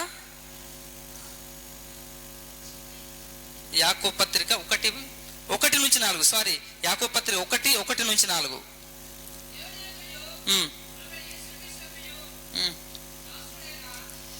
సారీ అది కాదండి. సహోదరులారా, మీ విశ్వాసమునకు కలుగు 14 వచనం అనుకుంటున్నా. మీ విశ్వాసముకు కలుగు ఓర్పు పుట్టించుచున్నదని ఎరిగి శోధనలో పడినప్పుడు ఆనందం అని ఎంచుకోండి. కావచ్చు, దాన్ని ఇబ్బంది పెడుతుంది కావచ్చు, కానీ దానిలో నుంచి వచ్చిన బంగారము ఎంత స్వచ్ఛమైనదంటే అది ప్యూర్ బంగారం, అది కలంకం లేని బంగారం. దాన్ని నువ్వు పెళ్లిళ్ళకి పెడతావా, దాన్ని నువ్వు మనం దాచుకుంటామా, దాంతో ఇంకేదన్నా చేసుకుంటామా, అది మనం ఏమైనా చేసుకోవచ్చు, ఎందుకంటే అది ప్యూర్ బంగారం. సో దాన్ని కుదువ పెట్టినా మనకు ఎన్నో డబ్బులు రాగలుగుతాయి. సో మన పరీక్ష, దేవుడిచ్చే పరీక్ష మనల్ని ఎంత పరిశీలిస్తుందంటే, ఎంత మనల్ని పరిశుద్ధపరుస్తుందంటే, దేవుడు మనల్ని ఇంకా ఇంకా పరిశుద్ధులుగా చేసి దేవునికి ఆయన ఇష్టంగా మార్చడానికి కారణం ఏంటంటే దేవుడు మిమ్మల్ని దీవించడానికి, దేవుడు మిమ్మల్ని ఆశీర్వదించడానికి, అది అన్ని విధాలుగా. ఇదే అబ్రాహాముకు దేవుడు చెప్తా ఉన్నమాట. ఇదే మాట, అబ్రాహాము నువ్వు ఇంటి నుంచి బయటికి వెళ్తే నువ్వు కుటుంబాన్ని పట్టుకొని వెళ్ళకండి. ఎందుకంటే కుటుంబం ఉండని, నిన్ను దీవించినప్పుడు నువ్వు నీ కుటుంబానికి ఆశీర్వాదకరంగా ఉంటావు, నిన్ను దీవించినప్పుడు నువ్వు కుటుంబానికి దీవెనకరంగా ఉంటున్నావు. కాబట్టి కుటుంబము కొంచెం దూరం ఉంచండి, నీ బంధువుల నుంచి దూరం ఉంచండి. వారు అవిశ్వాసులు, వారికి విశ్వాసము లేనివారు, దేవుడు అంటే తెలియని వారు. సో నిన్ను ఎందుకు నిలిపిస్తున్నంటే నీలో కొంచెం విశ్వాసం కనబడ్డది, నీలో కొంచెము ఆ ఒక్క ఫేత్ నాకు కనబడ్డది. So that is why I want to bless you, I want to make you the great nation. నిన్ను గొప్పగా నేను చేస్తా, అంతకంటే గొప్పగా చేస్తా. అబ్రహాము అన్నీ ఉన్నప్పటికీ దేవుని దగ్గర నుంచి అన్ని విడిచిపెట్టి వచ్చినప్పుడు అబ్రాహాముకు కలుగుతున్న ఈ యొక్క పరీక్షలు మెల్లమెల్లగా అబ్రాహామును దేవుడు పరిశుద్ధపరుస్తా ఉన్నాడు. సో ఒక ఎగ్జాంపుల్ నేను చెప్తా. అబ్రహాము కరువు వచ్చినప్పుడు ఐగుప్తు దేశానికి వెళ్ళిపోయాడు, కానీ కరువులో కూడా దేవుడు మనని పోషించేవాడు. హబక్కులో ఒక మాట ఉన్నది, హబక్కులో నా ద్రాక్ష తోట పండకపోయినా, నా పశువుల శాలలో పశువులు లేకపోయినా, ఇంకా కొన్ని మాటలు ఉంటాయి అక్కడ, కానీ నేను యెహోవా యందు ఆనందిస్తాను, ఎందుకంటే ఆయన దీవించడానికి సామర్థ్యుడు. హల్లెలూయా. ఆయన దీవించడానికి ఆయన చెయ్యి కొద్దువగా ఉండేది కాదు, ఆయన గుప్పిలు విప్పితే ప్రతి జీవరాశులు సమృద్ధిగా తిని తృప్తి చెందును. ఒకానొక రోజు జార్జ్ ముల్లర్ అనే ఒక దైవ సేవకుడు కొంతమంది పేద పిల్లల్ని పోషించడానికి చాలా పెద్ద ఒక ఆశ్రమం పెట్టాడు. సో ఆ రోజు ఏమైందంటే అసలు ఆహారమే లేదట, పిల్లలకు తినడానికి ఆహారమే లేదు. అక్కడ ఉన్న సిబ్బంది, అక్కడ పనిచేసేవారు, భోజనం టైం అయింది కానీ ఇంతవరకు ఈ రోజు ఏం లేదయ్యా అన్నప్పుడు, ఆ రోజు నూనె అయిపోయింది, బియ్యం అయిపోయినాయి, వండుకోవడానికి ఏది లేదు. పిల్లలందరూ ఎదురు చూస్తూ ఉన్నారు. జార్జ్ ముల్లర్ అయ్యగారు ఆహారం పెడితే తిందామని పిల్లలందరూ ఎదురు చూస్తూ ఉన్నారు. జార్జ్ ముల్లర్ గారు అన్నాడట, ఒక నిమిషం ఆగండి అని చెప్పి గదిలోనికి పోయి ప్రార్థన చేశాడట. ప్రభువా, ఈ నీ బిడ్డల్ని పోషించగల బాధ్యత నీదే, నువ్వు సామర్థ్యుడవయ్యా. నేను పేదవాడిని కావచ్చు, కానీ నీకైతే ఏం కొద్దువలేదు కాదు ప్రభువా, నీ పిల్లలు నువ్వే పోషించుకుంటాయి అని చెప్పి ప్రార్థన చేసి బయటికి వెళ్ళిందట. బయటికి వెళ్ళి అక్కడ ఉన్న సిబ్బంది చెప్పాడట, పిల్లలందరికీ ప్లేట్లు ఇచ్చేసేయండి, వాళ్ళు ఆహారం తింటారు అన్నారట. వాళ్ళు షాక్ అయిపోయినారట. అరే, మనం పొయ్యి పెట్టలేదు, మనం బియ్యం తీసుకురాలేదు, కూరగాయలు తీసుకురాలేదు, వంట అండలేదు, మరి అందరికి ప్లేట్లు ఇయ్యి అంటున్నారు, అందరికి ఆహారం పెట్టమంటున్నారు, ఇది ఎట్లా అన్నప్పుడు సరే నేను చెప్పించేయాలి అన్నట. అప్పుడు వాళ్ళకేంది, సరే చెప్తా ఉన్నాడు కదా పెద్దవాడు, చెప్తా ఉన్నాడు కదా పోషించేవాడు, చెప్తా ఉన్నాడు కదా, సరే అని చెప్పి అందరికి ప్లేట్ ఇచ్చి అందరు ఎక్కడ వాళ్ళు అక్కడ కూర్చున్నారు.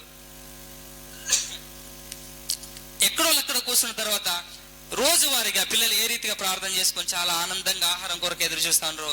ప్రభువా, మాకు ఆహారం ఇచ్చినందుకు నీకు వందనాలు అని చెప్పి అందరూ మంచి ఆనందంగా ప్లేట్లు పట్టుకొని చూస్తూ ఉంటున్నారు ఆహారం కొరకు. అప్పుడే అదే క్షణము ఒక అతను ఎడ్ల బండితోటి వచ్చాడట. జార్జ్ ముల్లర్ గారు, ఇదిగో ఒక పెద్ద ఫంక్షన్ ఉండే, కానీ మా బంధువులు ఒకరు చనిపోవడం వల్ల ఇంపార్టెంట్ వ్యక్తి, ఆ ఫంక్షన్ మొత్తం క్యాన్సిల్ అయిపోయింది.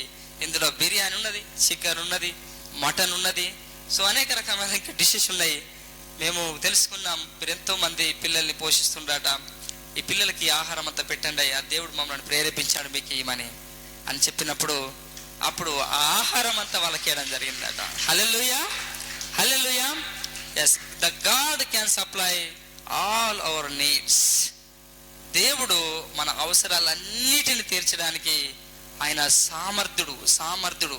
కాబట్టి ప్రియులారా, మనం కష్టం కలిగినప్పుడు రాంగ్ డిసిజన్ తీసుకోకండి. మనకి ఇబ్బందులు కలిగినప్పుడు మనము కొన్నిసార్లు తప్పుడు అభిప్రాయాలు, తప్పుడు ఒక్క సలహాలు తీసుకోవడానికి తప్పుడు మనుషుల దగ్గరికి పోతా ఉంటాం, లోకంలోనికి పోతా ఉంటాం, లోకంలోనికి మన కష్టాలని చెప్తా ఉంటాం. ఒకటి గుర్తుంచుకోండి, లోకము నీ కష్టాలని నిన్ను ఆదరించుడేమో కానీ నిన్ను ఎక్కిరించుతుంది, నిన్ను ఇంకా అవమానపరుస్తుంది, నిన్ను హేళన చేస్తుంది. నువ్వు బ్రతికితే ఓర్వది, నువ్వు చేస్తే నేను ఇంకేదో ఫీల్ అవుతా ఉంటది. సో లోకం కాదు. జార్జ్ ముల్లర్ దేవుని వైపు చూశాడు.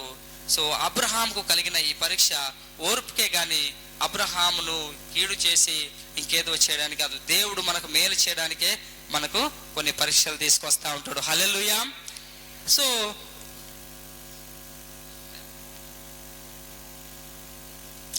సో దేవుడు ఇట్టి మాటలు దీవించును గాక. దేవుడు మన యొక్క పరిస్థితుల స్థితిగతులను మార్చడానికి ఆయన ఒక సామర్థ్యుడు. దేవుడు ఇట్టి మాటలు దీవించి మనని, మన కుటుంబాన్ని ఆశీర్వదించును గాక. ఇంకా వాక్యం చాలా ఉంది. సో నేను ఒక కరువు గురించి మాత్రమే చెప్పాను. సో అబ్రాము జీవితంలో ఒక భయంకరమైన యుద్ధం జరుగుతూ ఉంటుంది. ఆ యుద్ధం కూడా ఒక పరీక్షే. తర్వాత అబ్రాహాం జీవితంలో ఇస్సాకును, ఒకగానొక కొడుకు కుమారుడైన ఇస్సాకును దేవుడు ఇచ్చిన తర్వాత ఆయన బలిర్పించడానికి ఒక గొప్ప పరీక్ష పెడతాడు. అది ఇంకా ఉంది. దేవుని చిత్తం అయితే మరొకసారి ఈ వాక్యాన్ని కొనసాగించాలని ప్రార్థిస్తున్నాను.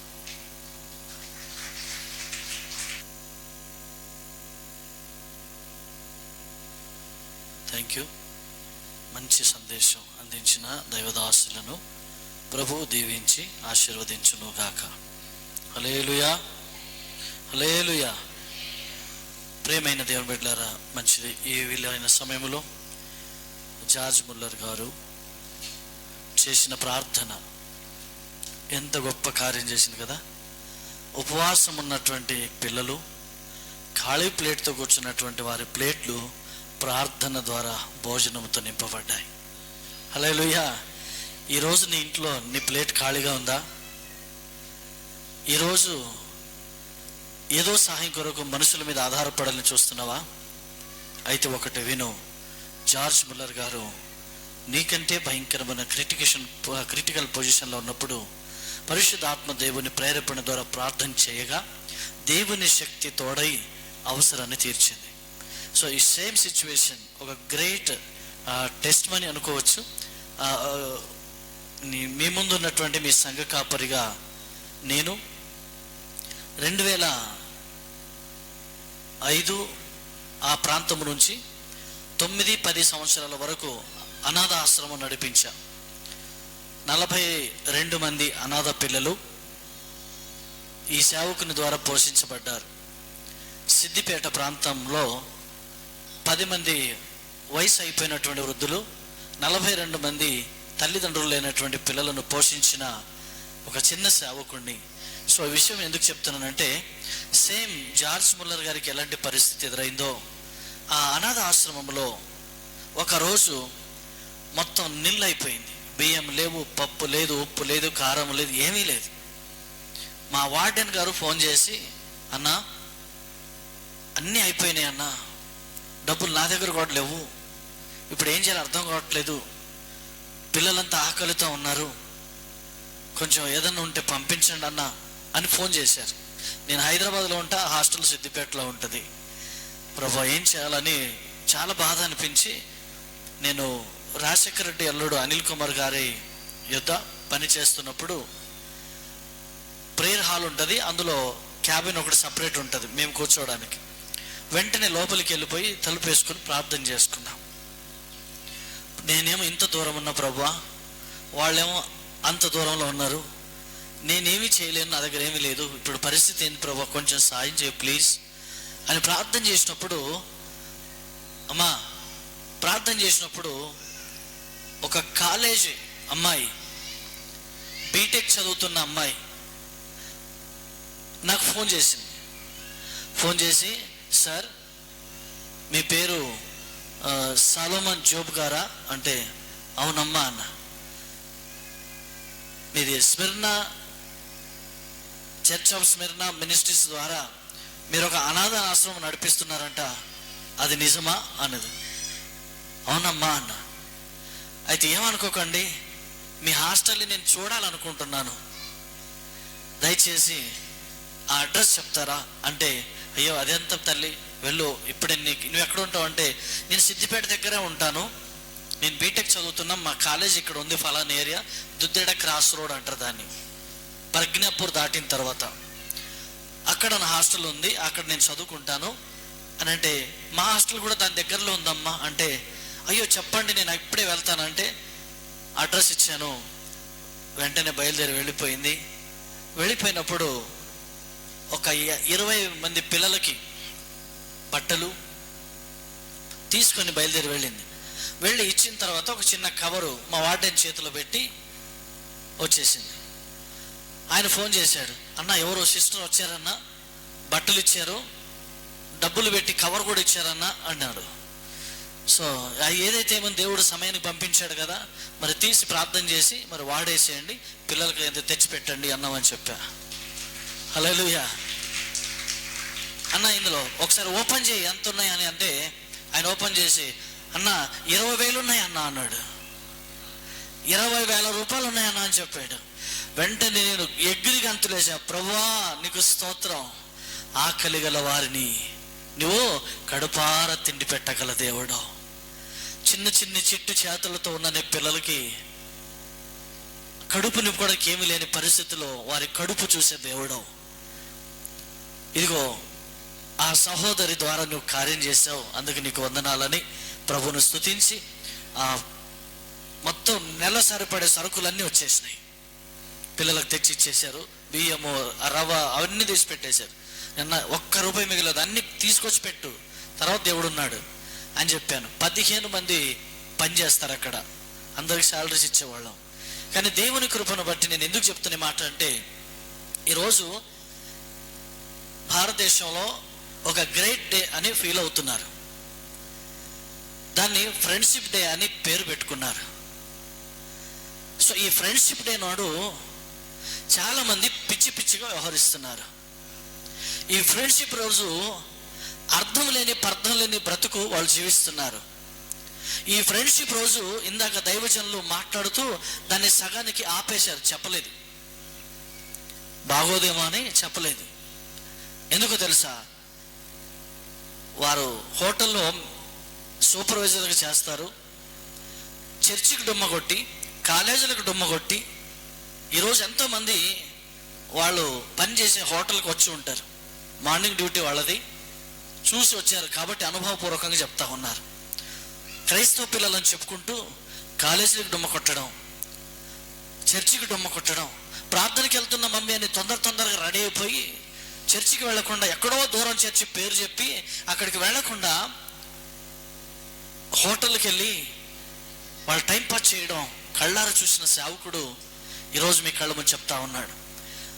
ఇక్కడ ఆ అమ్మాయికి అడిగినప్పుడు ఏమన్నది తెలుసా, అమ్మ నీ దగ్గర ఎక్కడిరా ఇంత డబ్బులు, అసలు 20,000 ఎందుకు ఇచ్చావు నువ్వు, ఎవరు ఇవ్వమన్నారు అంటే, అన్నా మా మమ్మీ డాడీ నా ఖర్చుల కొరకు డబ్బులు ఇచ్చారన్నా, ఆ డబ్బులు ఇచ్చినప్పుడు నా ఫ్రెండ్స్ అందరూ టిఫిన్లకని సినిమాలకని అందరు డబ్బులన్నీ పాడు చేసుకున్నారన్నా, కానీ నేను దాచిపెట్టుకున్నానా, ప్రార్థన చేసుకుంటున్నానా, నేను దేవుని బిడ్డనన్నా, మా డాడీ పాస్టర్ అన్నా, మా డాడీ మాకు నేర్పించాడు, అందుకే ఇవన్నీ డబ్బులు జమ చేస్తే ఈరోజు ఎవరికో ఇవ్వాలనిపించింది.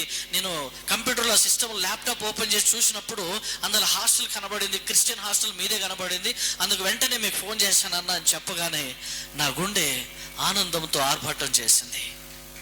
హల్లెలూయా.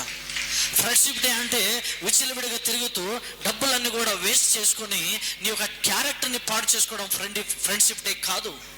ఫ్రెండ్షిప్ డే ఏదంటే, నీకు ఆపద వచ్చినప్పుడు దేవుడిని ఎలాగైతే ఆదరించాడో, అనాథులు కనిపించినప్పుడు ఆపదలో ఉన్నవారు, పేదవాళ్ళు, నిరుపేదలు, బట్టలు కొనుక్కోలేని వాళ్ళు, బుక్స్ కొనుక్కోలేని వాళ్ళు, చెప్పులు కొనుక్కోలేని వాళ్ళు, షూస్ కొనుక్కోలేని వాళ్ళు, ఇప్పటికీ కూడా స్కూల్లో ఫీజు కట్టని వాళ్ళు చాలా మంది ఉన్నారు. ఈ నిజమైన ఫ్రెండ్షిప్ డేకి ఒక అర్థం ఉండాలంటే నిజమైన ఫ్రెండ్ నీకు ఉండాలి. హల్లెలూయా. ఆ నిజమైన ఫ్రెండ్ ఎక్కడైనా ఉన్నాడు అంటే, నువ్వు భూమి తవ్వి లోపలికి పోయినా, ఆకాశంలోకి ఎగిరిపోయినా నీకు మరొక నిజమైన స్నేహితుడు లేడు, కానీ ఒకే ఒక ఆయన ఉన్నాడు, నజరేయుడైన యేసు ప్రభు అనే నిజమైన స్నేహితుడు. పరిశుద్ధ ఆత్మదేవుడు సామెతల గ్రంథంలో 17వ అధ్యాయంలో 17వ వచనంలో ఒక మాట ఉంది, చదివి ముగించుకుందాం. సామెతల గ్రంథం 17వ అధ్యాయం 17వ వచనం. నిన్నింతగా ప్రేమిస్తున్న దేవుడు, నిజమైన స్నేహితుడు విడవక ప్రేమించును, దుర్దశలో అట్టివాడు నీకు సహోదరుడుగా ఉండును. హల్లెలూయా. చాలు, హల్లెలూయా. అమ్మ వింటున్నారా? అందరు చాలా తొందరగా రెడ్ మార్క్ పెట్టుకుంటున్నారు, పెట్టుకోండి. ఏమంటాడు తెలుసా? నిజమైన స్నేహితుడు, నిజమైన స్నేహితుడు విడవక నిన్ను ప్రేమిస్తాడు. కానీ డూప్లికేట్ ఫ్రెండ్షిప్, డూప్లికేట్ స్నేహితుడు అందం ఉన్నంత వరకే ప్రేమిస్తాడు, ఐశ్వర్యం ఉన్నంత వరకే ప్రేమిస్తాడు, నీ కాళ్ళు చేతులు బాగా ఆడుతున్నంత వరకే నిన్ను ప్రేమిస్తాడు, నీకు ఆస్తులు అంతస్తులు ఉన్నంత వరకే నిన్ను ప్రేమిస్తాడు. కానీ నిజమైన స్నేహితుడైన యేసయ్య నువ్వు బతికున్నప్పుడు ప్రేమిస్తాడు, నువ్వు చచ్చిపోయిన తర్వాత కూడా ప్రేమిస్తాడు. హల్లెలూయా. అర్థమైందా? ఈ నిజమైన స్నేహితుడు కావాలంటే ఈ భూమి మీద పనికి రానటువంటి స్నేహం, చెడ్డ తిరుగుళ్ళు తిరిగే స్నేహం, అబద్ధాల కోరుగా మారిన స్నేహం, తల్లిదండ్రులను మోసం చేసిన స్నేహం, కుటుంబాన్ని పరువు తీసినటువంటి స్నేహం, ఏదైనా సరే నీ భవిష్యత్తును పాడు చేసే స్నేహం ఏది ఉన్నా కూడా నువ్వు నిజంగా మంచి వ్యక్తిగా, ప్రార్థన పరుడుగా, దేవునికి ఇష్టమైన భక్తి పరుడుగా ఉండాలని నీకు ఉద్దేశం ఉంటే ఈరోజు దానికి పులి స్టాప్ పెట్టి కాళ్ళు చేతులు కడుక్కొని ఇంటికి వెళ్ళి ప్రార్థన చేసుకొని, now I'm fresh in front of God, నేను జీవము కలిగిన దేవుని సన్నిధిలో నేను శుభ్రంగా ఉన్నా, పరిశుద్ధంగా ఉన్నా, పవిత్రంగా ఉన్నా, ఇక ఏ పాపముతో నాకు సంబంధం లేదని ఆ తీర్మానం తీసుకోగలిగితే నిజంగా దేవునికి నువ్వు లోబడ్డట్టు, నిజంగా దేవుని బిడ్డగా నువ్వు ఉన్నట్టు, నిజంగా దేవుని కొరకు నువ్వు జీవిస్తున్నట్టు. లేకపోతే దేవుడు పై భక్తిని బట్టి నీకు పరలోకం ఇయ్యడు, కానీ నీ అంతరంగ ఆత్మను చూసి నీ కొరకు పరలోకములో నీ కొరకు ఒక మంచి ఇల్లు కడతా ఉన్నాడు. హల్లెలూయా. అర్థమైందా? నిజమైన ఫ్రెండ్షిప్ అంటే ఏం చేస్తుంది? విడువక ప్రేమించును. తర్వాత దుర్దశలో అంటే క్లిష్టమైన పరిస్థితుల్లో, ఆపత్కాలములో ఏం చేస్తుందంటే అది సహోదరుని వలె నిన్ను ఆదరిస్తుంది. మీకు ఒక అన్న ఉంటే బాగుండు అనుకుంటావు చూడు, చాలాసార్లు మాకు కూడా సొంత అన్న ఉంటే మా పరిస్థితి ఇట్లనే ఉండదా అని ఏడుస్తావు చూడు. అగో దేవుడు అంటున్నాడు, నువ్వు నా మీద భారం వేస్తుంటే, నువ్వు నా మీద భక్తి పెట్టుకుని ఉంటే, నీ కష్టకాలములో నీ అన్నలా వచ్చి నిన్ను ఆదరిస్తా. హల్లెలూయా. నీ ఆపత్కాలంలో మీ సొంత అన్నలా వచ్చి నీ అవసరం తీరుస్తా. రే టెన్షన్ పడకరా, నీ ముఖం ఎందుకో డల్గా కనబడుతుంది, ఏమైనా కష్టం ఉందా, బావగారు ఏమైనా అన్నారా, ఏమైనా అంటే చెప్పు, నేను మాట్లాడతా. బావగారికి అర్థం కాకపోయి ఉండొచ్చు నీ గురించి, నేను చెప్తా, వివరించి చెప్తా, మా చెల్లి అలాంటిది కాదు అని ధైర్యం చెప్తా, మాట్లాడతామ్మా. నువ్వు డల్గా ఉండకు, నువ్వు బాధలు ఉండకూడదు. నీకు బావగారు ఏమైనా అడిగితే ఇవ్వకపోతే నాకు ఫోన్ చేయి, నేను ఇస్తా. తల తాకట్టు పెట్టైనా నీ అవసరం తీరుస్తా అని ఏ అన్న చెప్పకపోయినా, పరలోకపు అన్న, యేసయ్య అని పిలువబడిన అన్న తలకై మాత్రమే కాదు, మొత్తం శరీరం అంతా తాకట్టు పెట్టి ఈరోజు నీకు రక్షణ కల్పించాడు ఆయన. హల్లెలూయా. తన శరీరం అంతా తాకట్టు పెట్టి ఒక మంచి అన్నగా నీకోసం సిలువలో నిలువున బలి అయిపోయాడు నా యేసయ్య.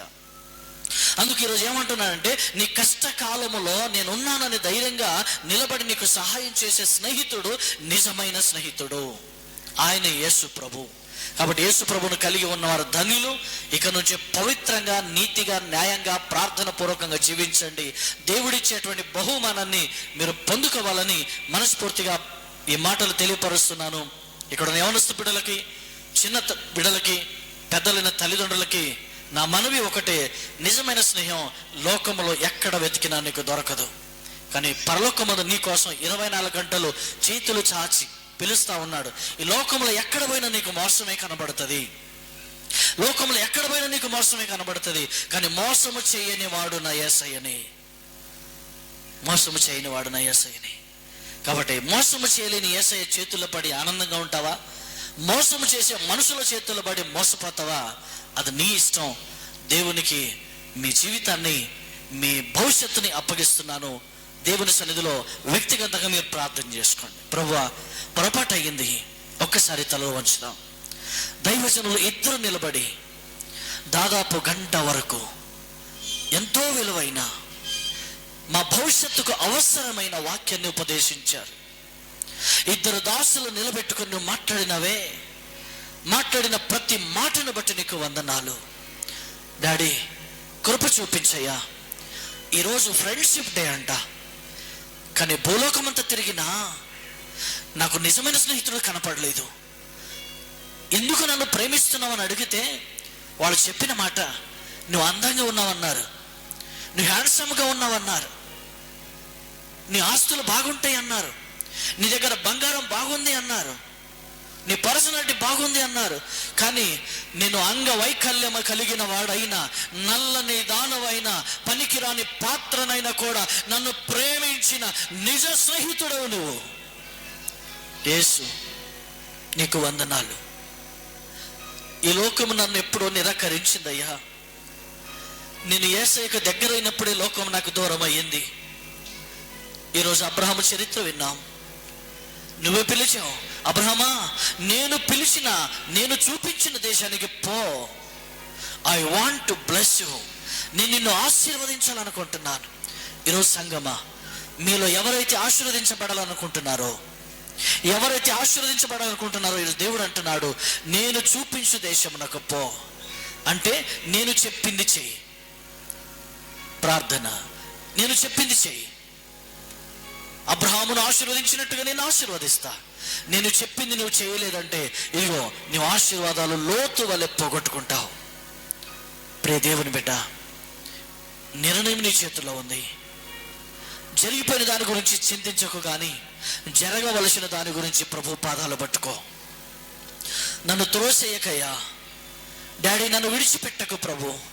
నీ కాళ్ళు పట్టుకుంటున్నా, నా భవిష్యత్తు మార్చు. నీ కాళ్ళు పట్టుకుంటున్నా, నా ఆలోచన మార్చు. కళ్ళు మూసిన, కళ్ళు తెరిచిన చెడ్డ తలంపులే నాకు వస్తున్నాయి, చెడ్డ అలవాట్లే నాకు వస్తున్నాయి.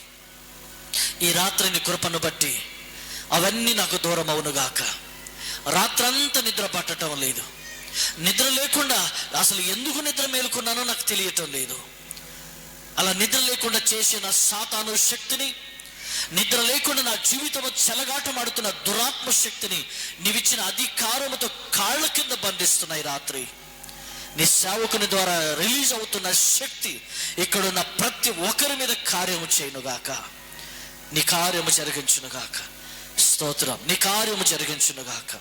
బలమైన అభిషేకం నీ బిడ్డలు పొందుకోవాలి. ఈరోజు నూతనమైన ఆశీర్వాదాలతో నీ బిడ్డలు నింపబడాలి. ఆశీర్వదించండి, బలపరచండి, కృప చూపించండి. రాజా, ఇదిగో నా తండ్రి, ఆ రోజు పెంతెకొస్తు అయితే క్రీస్తు శరీరం కానీ క్రీస్తు రక్తం కానీ రాలేదో, మీ కుడి చేయి పైకి చూపిస్తే మీ యొద్దకు యేసయ్య శరీరము యేసయ్య రక్తం తీసుకొస్తారు. అందరికీ వచ్చిన యెడల ఇంకా అనేకుల కొరకు యేసు రక్తము యేసు శరీరం మిగిలి ఉన్నది. సో మీలో ఇంకెవరైతే బాప్తిసం పొందకుండా ఇంకా లోకానుసారంగా జీవిస్తున్నారో అలాంటి వారికి ఒక శుభ అవకాశం. మీరు మారు మనసు రక్షణ నిమిత్తమై బాప్తిసం పొందాలని కోరిన యెడల ఆరాధన తర్వాత మీ పేర్లు మాకు రాసి ఇవ్వండి. ప్రార్థన చేసి ఆగస్టు ఇదే నెలలో మీకు బాప్తిసం ఇచ్చి దేవుని సంఘములో అర్హత కలిగిన వారుగా మేము మిమ్మల్ని ప్రార్థన పూర్వకంగా సిద్ధపరచాలని కోరుతున్నాం. ఆరాధన తర్వాత బాప్తిసం తీసుకోవాలనుకునే వారు ఈ నెలలోనే బాప్తిసం ఇస్తాం కనుక మీరెవరైనా సరే సిద్ధపడినట్లయితే మాకు తెలపండి. బాప్తిసం ఇచ్చి సంఘ సభ్యులుగా మిమ్మల్ని ఆహ్వానిస్తున్నాం. ప్రార్థన. పరిశుద్ధుడు, మహోన్నతుడు, మంచి కాపరి, ప్రేమగల దేవా నీకు వందనాలు. కృపా కనికరము కలిగిన మంచి దేవా, నజరుడైన యేసు నీకు వందనాలు. నీ శరీరము నీ రక్తములో పాల్గొనే ధన్యత ఇచ్చారు. ఎవరైతే నీ శరీరము రక్తములో పాల్గొన్నారో వారిని, వారి కుటుంబాన్ని ఆశీర్వదించండి. ఇంకెవరైతే బాప్తిసం లేకుండా అలాగే ఉన్నారో త్వరలోనే బాప్తిసం పొందుకొని నీ కొరకు సాక్షిగా ఉండే కృపను దయచేయండి. ఇక ప్రార్థిస్తున్నాను, సేవకునిగా ఆశీర్వదించండి. కొద్ది సమయంలో కృతజ్ఞత అర్పణలు, కానుకలు, మొక్కుబడులు, దశంభాగములు తీసుకొని నీ యొద్దకు మేము రాబోతున్నాం. యథార్థంగా సిద్ధపడి ప్రతి నెల నమ్మకంగా నీ కొరకు త్యాగము చేసి వారిస్తున్న అర్పణలు ఇదిగో మీరు స్వీకరించండి. హృదయపూర్వకంగా ఇస్తున్న కానుకల ద్వారా వారి కుటుంబానికి, వారి వ్యక్తిగత జీవితానికి అవసరమైన ఆశీర్వాదాలు ఇచ్చి మహిమ మరియు ఘనత, ప్రభావములు మీరు తెచ్చుకోమని ప్రార్థన చేస్తున్నాం. ఎవరైనా అయోగ్యంగా ఈ శిలువ రక్తములో క్రీస్తు శరీరములో పాల్గొన్నట్లయితే యేసు నామములో వారిని క్షమించి ఇంకెన్నటికి కూడా తప్పు ఆలోచనలు పెట్టుకొని పాపముతో పెనవేసుకొని క్రీస్తు శరీరంలో పాల్గొనకుండా రక్తము తాగకుండా ఉండులాగా సహాయం చేయండి. ముఖ్యంగా నా తండ్రి, రాబోయే రోజుల్లో పవిత్రులై పరిశుద్ధులై వారిని శిలువ రక్తంలో పాల్గొనే విధంగా వారిని పవిత్రపరచమని ఆశీర్వదించమని యేసయ్య దివ్య నామములో ప్రార్థించి అడిగి పొంది ఉన్నాము తండ్రి. ఆమేన్, ఆమేన్. దయచేసి మరి క్వైర్ వాళ్ళు వచ్చి పాడి ప్రభువును మహింపరచండి. ఒక పాట పాడుతుండగా కానుకలు సమర్పించబడతాయి. మొక్కుబడులు, ప్రత్యేకమైన దశంభాగములు, ప్రతిష్ఠిత అర్పణలు మందిరానికి ఇచ్చి దేవుడిచ్చే సర్వంగ దీవెనలు మీరు పొందాలని ప్రభు పేరట మనవి చేస్తున్నాం. ఈ కానుకల తర్వాత ప్రకటన, ప్రార్థన, ముగింపు. దేవునికి మహిమ కలుగునుగాక. క్వార్ టీం వాళ్ళు లేచి ఎంతమంది వస్తే అంతమంది క్వార్ టీం వాళ్ళు. ఇది భాగ్యము. ఈ భాగ్యాన్ని సౌభాగ్యంగా మార్చుకోవాలి కానీ దుర్భాగ్యంగా చేసుకోకూడదు. ఇది విలువైన అవకాశం. మరి దేవుడు మీకు ఇచ్చాడు, మీరు వాడబడాలని ప్రభు పేరట మనవి చేస్తా ఉన్నాం.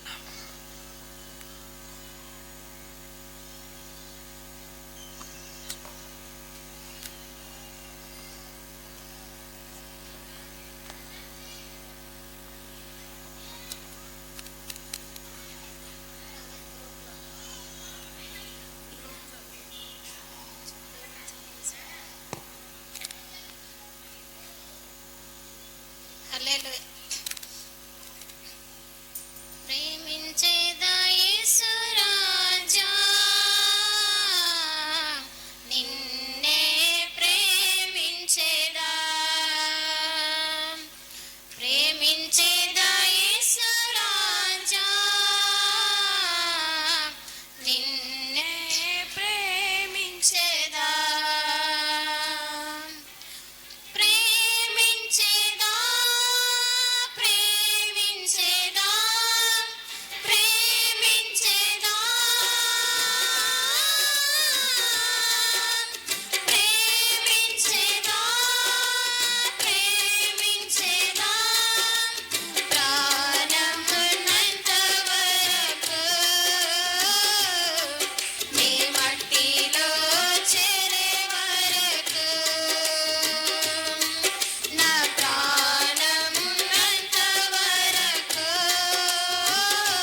Thank you. చక్కగా పాడి ప్రభును మహిమపరిచిన బిడ్డలను దేవుడు దీవించునుగాక. హల్లెలూయా. ఆఖరి సమయంలోకి వచ్చాము. మరి సంఘ ప్రకటనలు దయచేసి మరి సౌండ్ బాక్స్ కొరకు, అలాగే కీబోర్డ్ కొరకు, అలాగే ప్యాడ్ కొరకు ప్రార్థన చేయండి.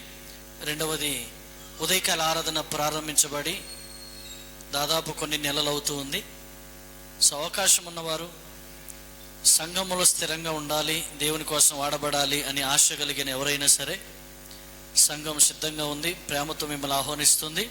ఉదయకాల ఆరాధన 11 గంటలకి ప్రారంభమై 1 గంటకు ముగించబడతా ఉంది ప్రతి ఆదివారం ఉదయకాలం సలీం నగర్లో. అలాగే సాయంకాల ఆరాధన ఇదే స్థలంలో జరుగుతూ ఉంది. కాబట్టి మీ అందరూ కూడా మీరు మీతో పాటు అనేకులను తీసుకురండి. ఈరోజు ఎన్టీఆర్ నగర్ నుంచి కొత్త కుటుంబాలు వచ్చాయి. మా నర్సప్ప గారు, అలాగే లక్ష్మి గారు, వారు ఎన్నో రోజుల నుంచి వస్తూ ఉన్నారు.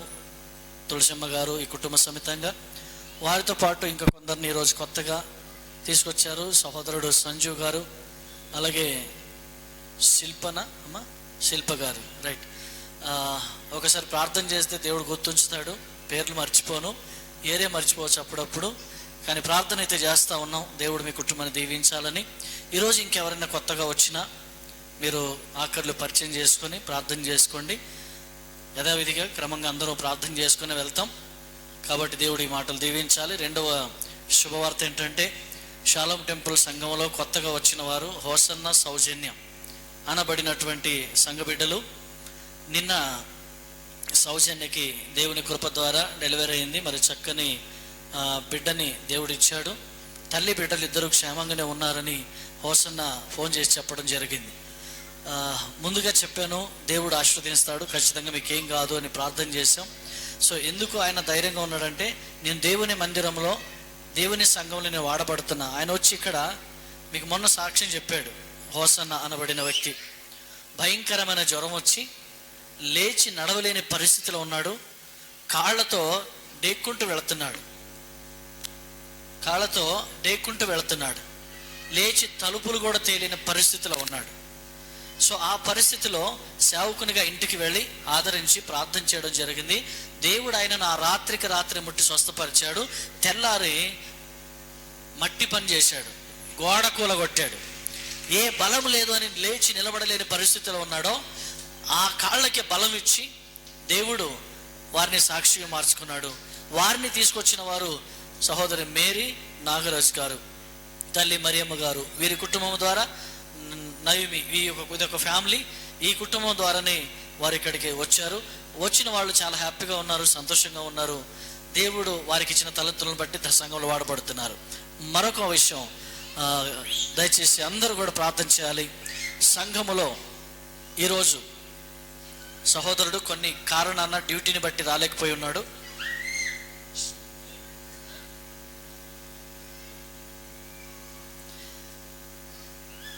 మరి ప్రదీప్ ప్రతి ఆదివారం వచ్చి వీడియో తీస్తూ ఉంటాడు. ఈరోజు నేను ఉదయకాలం ఆరాధనలో వేరే సంఘానికి బల్ల ఇవ్వడానికి వెళ్ళా.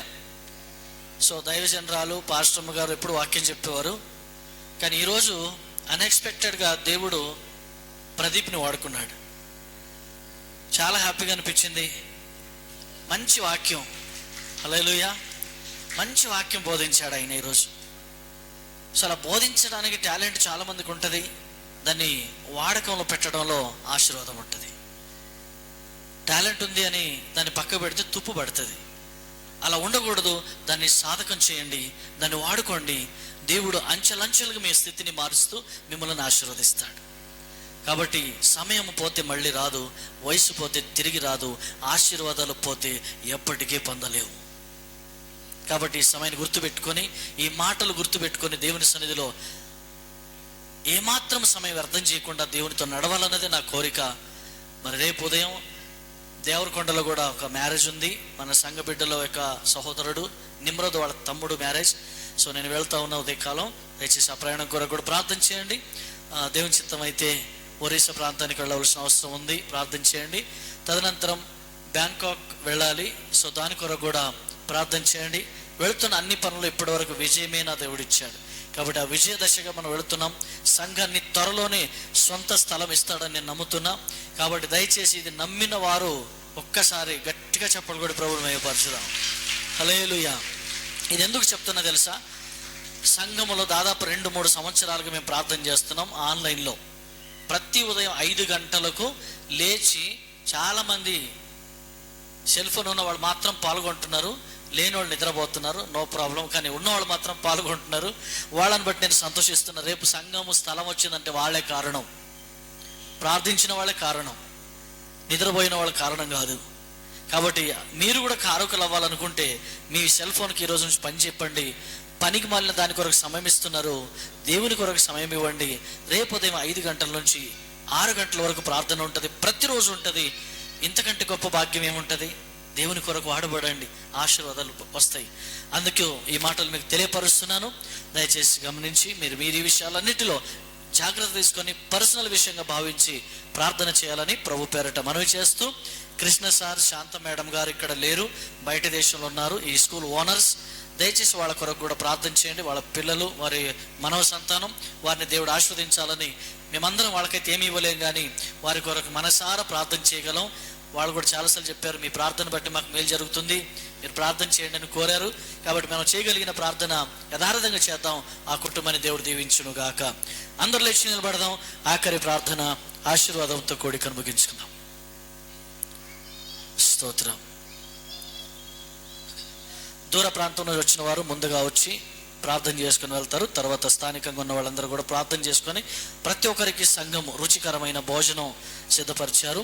కాబట్టి దయచేసి అందరూ తృప్తిగా భోజనం చేసి సంఘాన్ని ఆశీర్వదించాలని కోరుతున్నాం. ప్రార్థన చేసుకుందాం. పరిశుద్ధుడు, మహోన్నతుడు అయిన తండ్రి, కృప మరియు కనికరము కలిగిన జాలిగల యేసయ్య, నీకు వందనాలు. నాకు తెలిసి ఈ రాత్రి చాలా మంది జీవితంలో మార్పిచ్చావని నమ్ముతున్నా. నిజమైన స్నేహితుడు అనే ఫ్రెండ్షిప్స్ డే సందర్భంగా చాలా మందికి ఒక నూతన ఆలోచన ఇచ్చినావని నమ్ముతున్నా. అవును కదయ్యా, చాలాసార్లు మనుషులను నమ్మి మోసపోయినా, చాలాసార్లు హర్ట్ అయినా, చాలాసార్లు ఎందుకు బతుకుతున్నామా అనిపించింది. కానీ ఈరోజు నా కొరకు ప్రాణమే అర్పించిన యేసయ్య, నేను బతికున్నంత కాలమే కాదు, నేను చనిపోయిన తర్వాత కూడా నన్ను ప్రేమిస్తున్నాడు అని తెలుసుకున్నా. ఇంతకు మించిన ప్రేమ గలదా? ఇంతకు మించిన ప్రేమ భూమి మీద ఉన్నదా? లేదు కదా అయ్యా. పిచ్చి ప్రేమ కొరకు మనసు గాయపరుచుకున్నా, పిచ్చి ప్రేమ, మనుషుల ప్రేమ కొరకు కుటుంబంలో బాధ పెట్టా, పనికిరాని సహవాసం కొరకు తల్లిదండ్రులను దుఃఖపెట్టా. కాబట్టి జరిగింది జరిగిపోయింది. ఇంక ఎన్నటికి కూడా నా అడుగులో పాపపు వైపు వెళ్ళవు. ఇంక ఎన్నటికి పాపముతో నాకు సంబంధము లేదు. నేను పరిశుద్ధురాలుగా జీవించాలనుకుంటున్నా, నేను పరిశుద్ధుడిగా జీవించాలనుకుంటున్నా అని ఏ సహోదరి, ఏ సహోదరుడు, ఏ తమ్ముడు, చెల్లి ఆశ కలిగి నీ వైపు చూస్తారో, యేసు నామములో శిలువ శక్తి నేరుగా వారిపై దిగి వచ్చునుగాక. నీ శిలువ శక్తి ద్వారా వారిలో ఉన్న దుష్టక్రియలు కాలిపోవునుగాక, చెడ్డ తలంపులు కాలిపోవునుగాక, చెడ్డ ఆలోచన కాలిపోవునుగాక. ప్రార్థన శక్తి నీ బిడ్డలకు దయచేయండి. ప్రార్థన అభిషేకము నీ బిడ్డలకు దయచేయండి. యేసయ్యా, మేము దీనులమయ్యా. మా స్థితి ఏపాటిది ప్రభు? మా మొదటి స్థితి చూడగా మాకు భయం వేస్తుంది. మేము ఎక్కడో ఉండేవారం, ఏదో అయిపోయా మా బతుకు, ఎప్పుడో చనిపోయే వాళ్ళం. మమ్మల్ని బ్రతికించారు కదయ్యా. ఆ మేలుకైనా, ఆ కృతజ్ఞత కలిగిన వారుగా అయినా నీ సేవ చేసే భాగ్యం ఇచ్చి మమ్మల్ని ఆశీర్వదించండి, వాడుకోండి, నీ కొరకు నిలబెట్టుకోండి ప్రభు. నీకు స్తోత్రాలు. సంఘాన్ని చెడగొట్టాలని అపవాది ఎన్ని పన్నగాలు పండినా, సంఘములో దుర్బీజం విత్తాలని ఎన్ని రకాలుగా అపవాది ప్లాన్ వేసిన, యేసు నామములో వాని ప్లాన్ అంతా పటపంచలవునుగాక. నీ శిలువ శక్తికి అప్పగిస్తున్నాను, సహాయము చేయుదువుగాక. ప్రార్థనలో ఉన్న శక్తి ఏ పాటిదో, ఎంత గొప్పదో నువ్వు నిరూపించబోతున్నందుకు నీకు స్తోత్రాలు అయ్యా. యేసయ్యా, షాలోం టెంపుల్ కొరకు, ప్రత్యేకమైన స్థలం కొరకు మేము ప్రార్థన చేస్తున్నాం. చాలా రోజులుగా ప్రార్థన చేస్తున్నాం, ప్రతి ఉదయం ప్రార్థన చేస్తున్నాం. దేవా నీ చిత్తమైతే త్వరలోనే సొంత స్థలం ఇచ్చి అయ్యా ఆశీర్వదించయ్యా. ప్రార్థనకున్న బలం ఇంత గొప్పదా అని మీకు మహిమ తెచ్చుకోమని అడుగుతా ఉన్నా. సహాయము చెయ్యి దేవా. నీ కార్యములు సఫలమగునుగాక, నీ కోరిక తీర్చబడునుగాక, నీవు అనుకున్నదే సంఘములో జరుగునుగాక. నీకు అగెనెస్ట్గా, నీకు వ్యతిరేకంగా ఏ పన్నగాలు శత్రువు చేయాలనుకున్నా కూడా యేసు నామములో శత్రు బాణాలు విరిచివేయబడునుగాక. దేవా నీకు స్తోత్రాలు. ప్రతి ఒక్కరి మీద నూతన ఆశీర్వాదాలతో మీరు నింపుదురుగాక.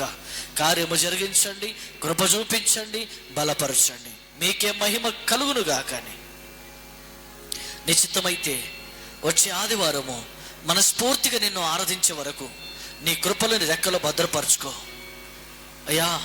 ఈరోజు చక్కని సందేశం అందించిన నీ సేవకుడు పాస్టర్ శంకర్ గారిని బట్టి వందనాలు. ఒకప్పుడు నేను ఒంటరినే, నాకు పట్టణంలో ఎవరు లేరయ్యా అన్నాడు. ఏమో తెలీదు, తెలియని ఆవేదన, తెలియని మాట నువ్వు రిలీజ్ చేసావు. నువ్వు ఒంటరి వాడివి కాదు, సేవకుడిగా తోడున్నాను. 200-300 మంది సంఘముని వెనకలో ఉంది. ఇంతమంది ప్రార్థన నీకు ఉండగా ఒంటరి వాడు ఎలా అవుతావు అని ధైర్యపరచడం జరిగింది. ఆనాటి ధైర్యమే ఈరోజు కృపాపీఠం దగ్గర నిలబడి వాక్యము చెప్పే స్థితిని నువ్వు కలగచేసినావు. అందును బట్టి కృతజ్ఞతలు ప్రభు. సహాయము చెయ్యి. రానున్న రోజుల్లో సంఘములో ఇంకా అనేకులను సేవకులుగా మీరు లేవనెత్తుదురుగాక. సంఘములో స్వార్థికులను లేవనెత్తుదురుగాక. సంఘములో పరిచర్య చేసేవారిని లేవనెత్తుదురుగాక. ఇదిగో తండ్రి, ప్రతి ఆదివారం సాయంకాలము ఈ హాల్ ఏర్పాటు చేయడంలో, ఇక్కడ జరగవలసిన కార్యక్రమాలన్నిటిలో చాలా ఇబ్బందులు పడతా ఉన్నారు. ఒక్కళ్ళిద్దరుండి అన్ని చేయలేకపోతా ఉన్నారు. సమర్పణ కలిగిన కొంతమంది యవనస్తులను మీరు లేపండి ప్రభు. యవనస్తులైనా పెద్దవాళ్ళైనా నేను దేవుని మందిరంలో పని చేయాలి అని ఆశ కలిగిన వారిని మీరు స్థిరపరచండి దేవా. నీ ఇంట్లో పని చేసిన వాళ్ళు మోసపోడయ్యా. నీ ఇంట్లో పని చేసిన వాళ్ళకి నువ్వు చూసుకుంటావు. అందుని బట్టి కొంతమందిని మీరు ప్రత్యేకపరచమని అడుగుతా ఉన్నా. సహాయం చేయండి. ఈ స్థలమంతా కూడా నీ శక్తి చేత నింపుదురుగాక. ఈ స్థలమంతా కూడా నీ అభిషేకము చేత నింపుదురుగాక. ఈ స్థలమంతా కూడా నీ కృప చేత నింపుదురుగాక. వంట కార్యక్రమంలో కూడా యథార్థంగా ప్రభు కోసం పని చేయగలిగిన వారిని ఇంకా లేపండి ప్రభు. మనుషులను చూసి కాదయ్యా, నిన్ను చూసి పనిచేసే వాళ్ళని ఇంకా లేపండి. మీ కార్యము జరిగించి మహిమ పొందుకోమని త్వరలో రానై ఉన్నా యేసయ్యా. ఈరోజు కొత్తగా వచ్చిన వారందరినీ కూడా, చెల్లెళ్ళు వచ్చారు కొంతమంది, అక్కలు వచ్చారు కొంతమంది, అన్నదమ్ములు వచ్చారు. యేసు నామములో వారి కుటుంబాన్ని మీరు దీవించుదురుగాక.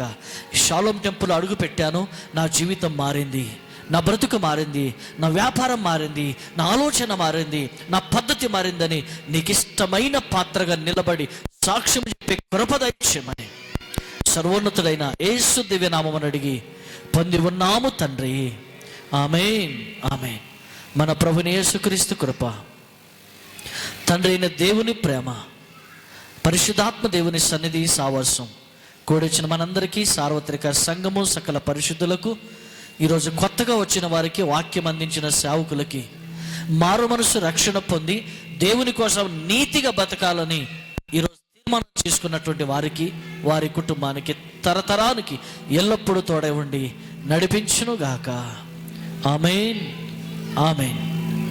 ఓకే, మంచిది. ఈ సమయంలో మీలో ఎవరైనా మరి వంట కార్యక్రమం, చర్చిలో ప్రతి ఆదివారం వంట కార్యక్రమాలు జరుగుతాయి, నేను సహకారంగా ఉంటాను అనుకున్న వాళ్ళు ఉంటే మీరు సపరేట్గా వచ్చి